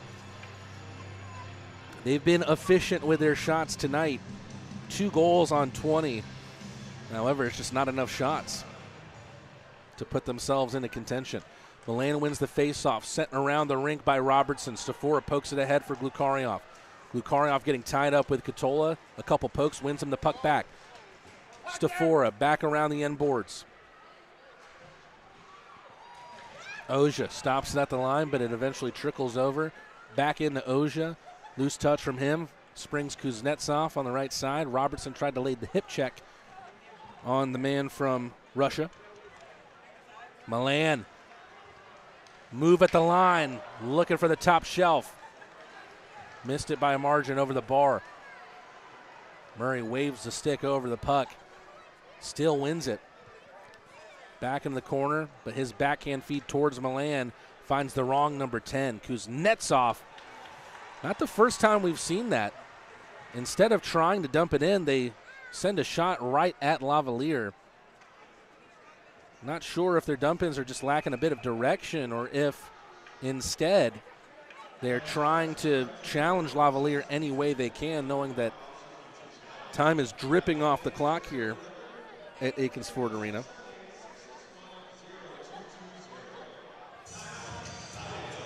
Two minutes and 19 seconds left. And it looks like we've got a commercial break. Last one of the night. The Rock Lobsters trying to take a multi-goal lead to the final whistle. Let's see if they can. Coming up after this. Is this thing on? Perfect.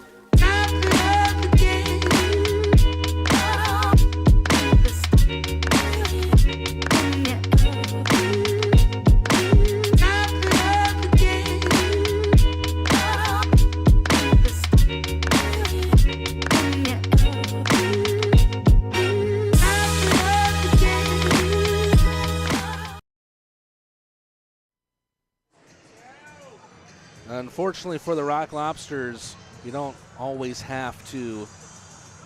It's not just your scoreline that you have to worry about. It's how scores happen across the league as well. And the Carolina Thunderbirds, who were down 4-2 at one point, are now up 5-4 in Blue Ridge. No doubt a brilliant comeback from Carolina, and they will stay atop the Continental Division standings. Milan winning that one was Haggerty for Baton Rouge. Uh-oh, here comes the Red Deer Rocket. Baton Rouge has the net empty, and Gallant hits the post. That could have been the dagger. Malik Johnson wins it back. Gallant flips it towards Virgili. Great stop at the line from Elijah Wilson.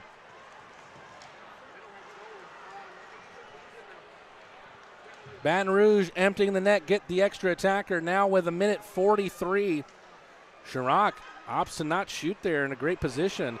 And uh-oh, the gate opens up in the corner.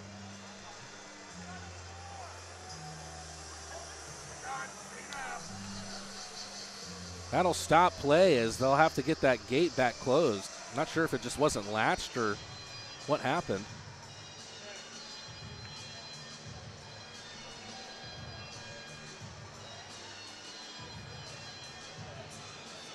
Some other scores around the FPHL. Binghamton leading Danbury 6-3. Venom HC up 3-1 against Columbus. That's a Venom team that recently just lost to Dashers, as Danville was able to break that 40-plus game losing streak. Rock Lobsters win it back in their defensive zone. Kuznetsov stops it with the glove as Virgili was aiming for the empty net. 1:18 to go. Malik Johnson. Rock Lobsters playing keep away in their own zone before Johnson will try it. It's off the skate there of Kuznetsov, and that'll take it wide of the net.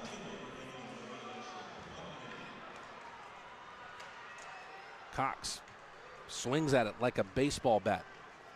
Murray kicks it towards Virgili. Zydeco keep it in. They're using this extra attacker to their advantage. Loose out in front from the left circle. Cox whiffs on it. Rock Lobsters happy to just pin this puck to the boards.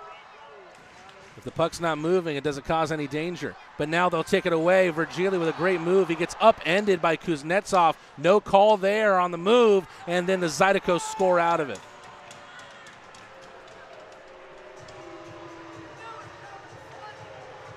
It felt like a clear penalty there on Virgili, who got upended. Rock Lobsters frustrated as now the Zydeco have a sniff at potentially tying this game late on. They'll have 19.4 seconds to do so.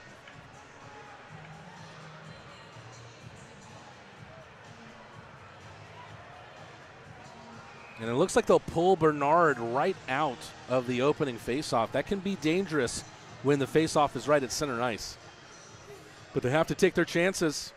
They've got a lifeline. They win the faceoff, get it up. Greco there against Chirac. Puck on the left side.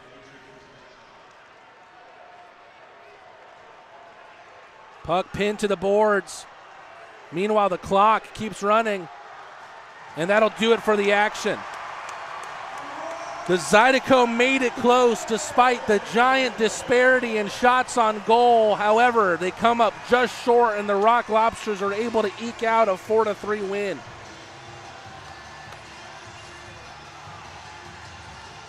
Four goals, four different goal scorers for Athens. It started on a power play that started the game. The Zydeco put the Rock Lobsters up a man thanks to a pregame warm-up violation. It was served by Shane Haggerty with 2 seconds to go on the power play. Philip Virgili made it a 1-0 game. However, about 13 minutes later, the Zydeco had a goal back and knotted it up at one apiece. A good combination between Alexanian and Larwood, the latter finishing it off that move. However, Daniil Glukaryov, right at the midway point of the game, Glukaryov, a highlight reel goal, a no-look backhander found its way past Bernard. But at the early going of the game, it felt like the Zydeco kept having a response. Elijah Wilson, this time on the power play with 2 feet on the goal line, somehow finds the top corner past Lavalier. 2 unanswered goals is what eventually won the Rock Lobsters this game. Michael Greco scored on his return with a wrister in the high slot, and then Malik Johnson was able to secure the game winner on a deflection in the welcome mat in front of Sammy Bernard.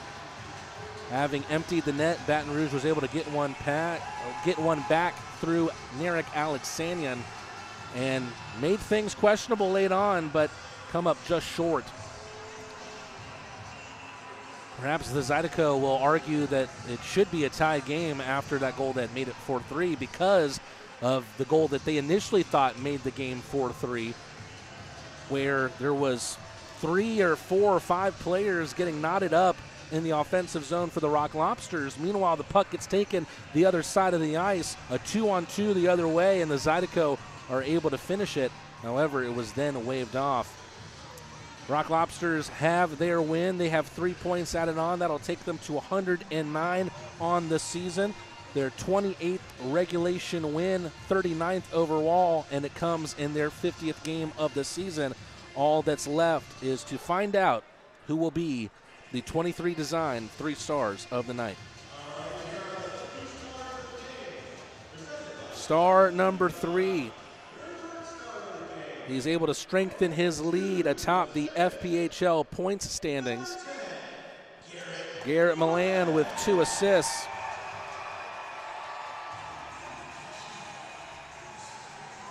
Trying to fake out a few fans before tossing the t-shirt right over the Baton Rouge bench to a young fan.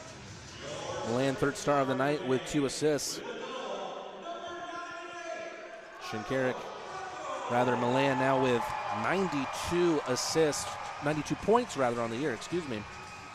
Michael Greco in his return from injury, a month off after taking a block shot here against Monroe. He gets a goal and is able to secure a victory here for the Rock Lobsters. But Captain Fantastic was fantastic tonight. 3 assists for Carter Shinkarik. And he pulls on the logo to show the first responders and the rest of Crustacean Nation here what it's all about. Well, Carter Shinkarik will wheel away for his post-game interview, but there is still more hockey to be played here at the Tank this weekend. Star Wars night tomorrow night. Make sure you bring all your favorite memorabilia. Dress up the way you want. We've got a game here again against the Baton Rouge Zydeco, as the Rock Lobsters will take on Baton Rouge at 7:05 p.m. The puck will drop at that time. Then another one, Sunday matinee, Rock Lobsters against Baton Rouge once again. It'll be report card night. If you are a young fan, make sure you bring in a report card, show an A, and you get in. So, a very, very successful start to the weekend, but some trepidation here. It was a little bit of uneasiness. Can Baton Rouge continue to cause that for the Rock Lobsters this weekend? We'll have to stay tuned here on the Athens Rock Lobster Network and find out for ourselves. For those of you who tuned in tonight, thank you so much for doing so. It was a full house in here tonight. Why don't you contribute to another one tomorrow night? Go and get your tickets at rocklobstershockey.com. We'll see you tomorrow night right here on the Athens Rock Lobster Network.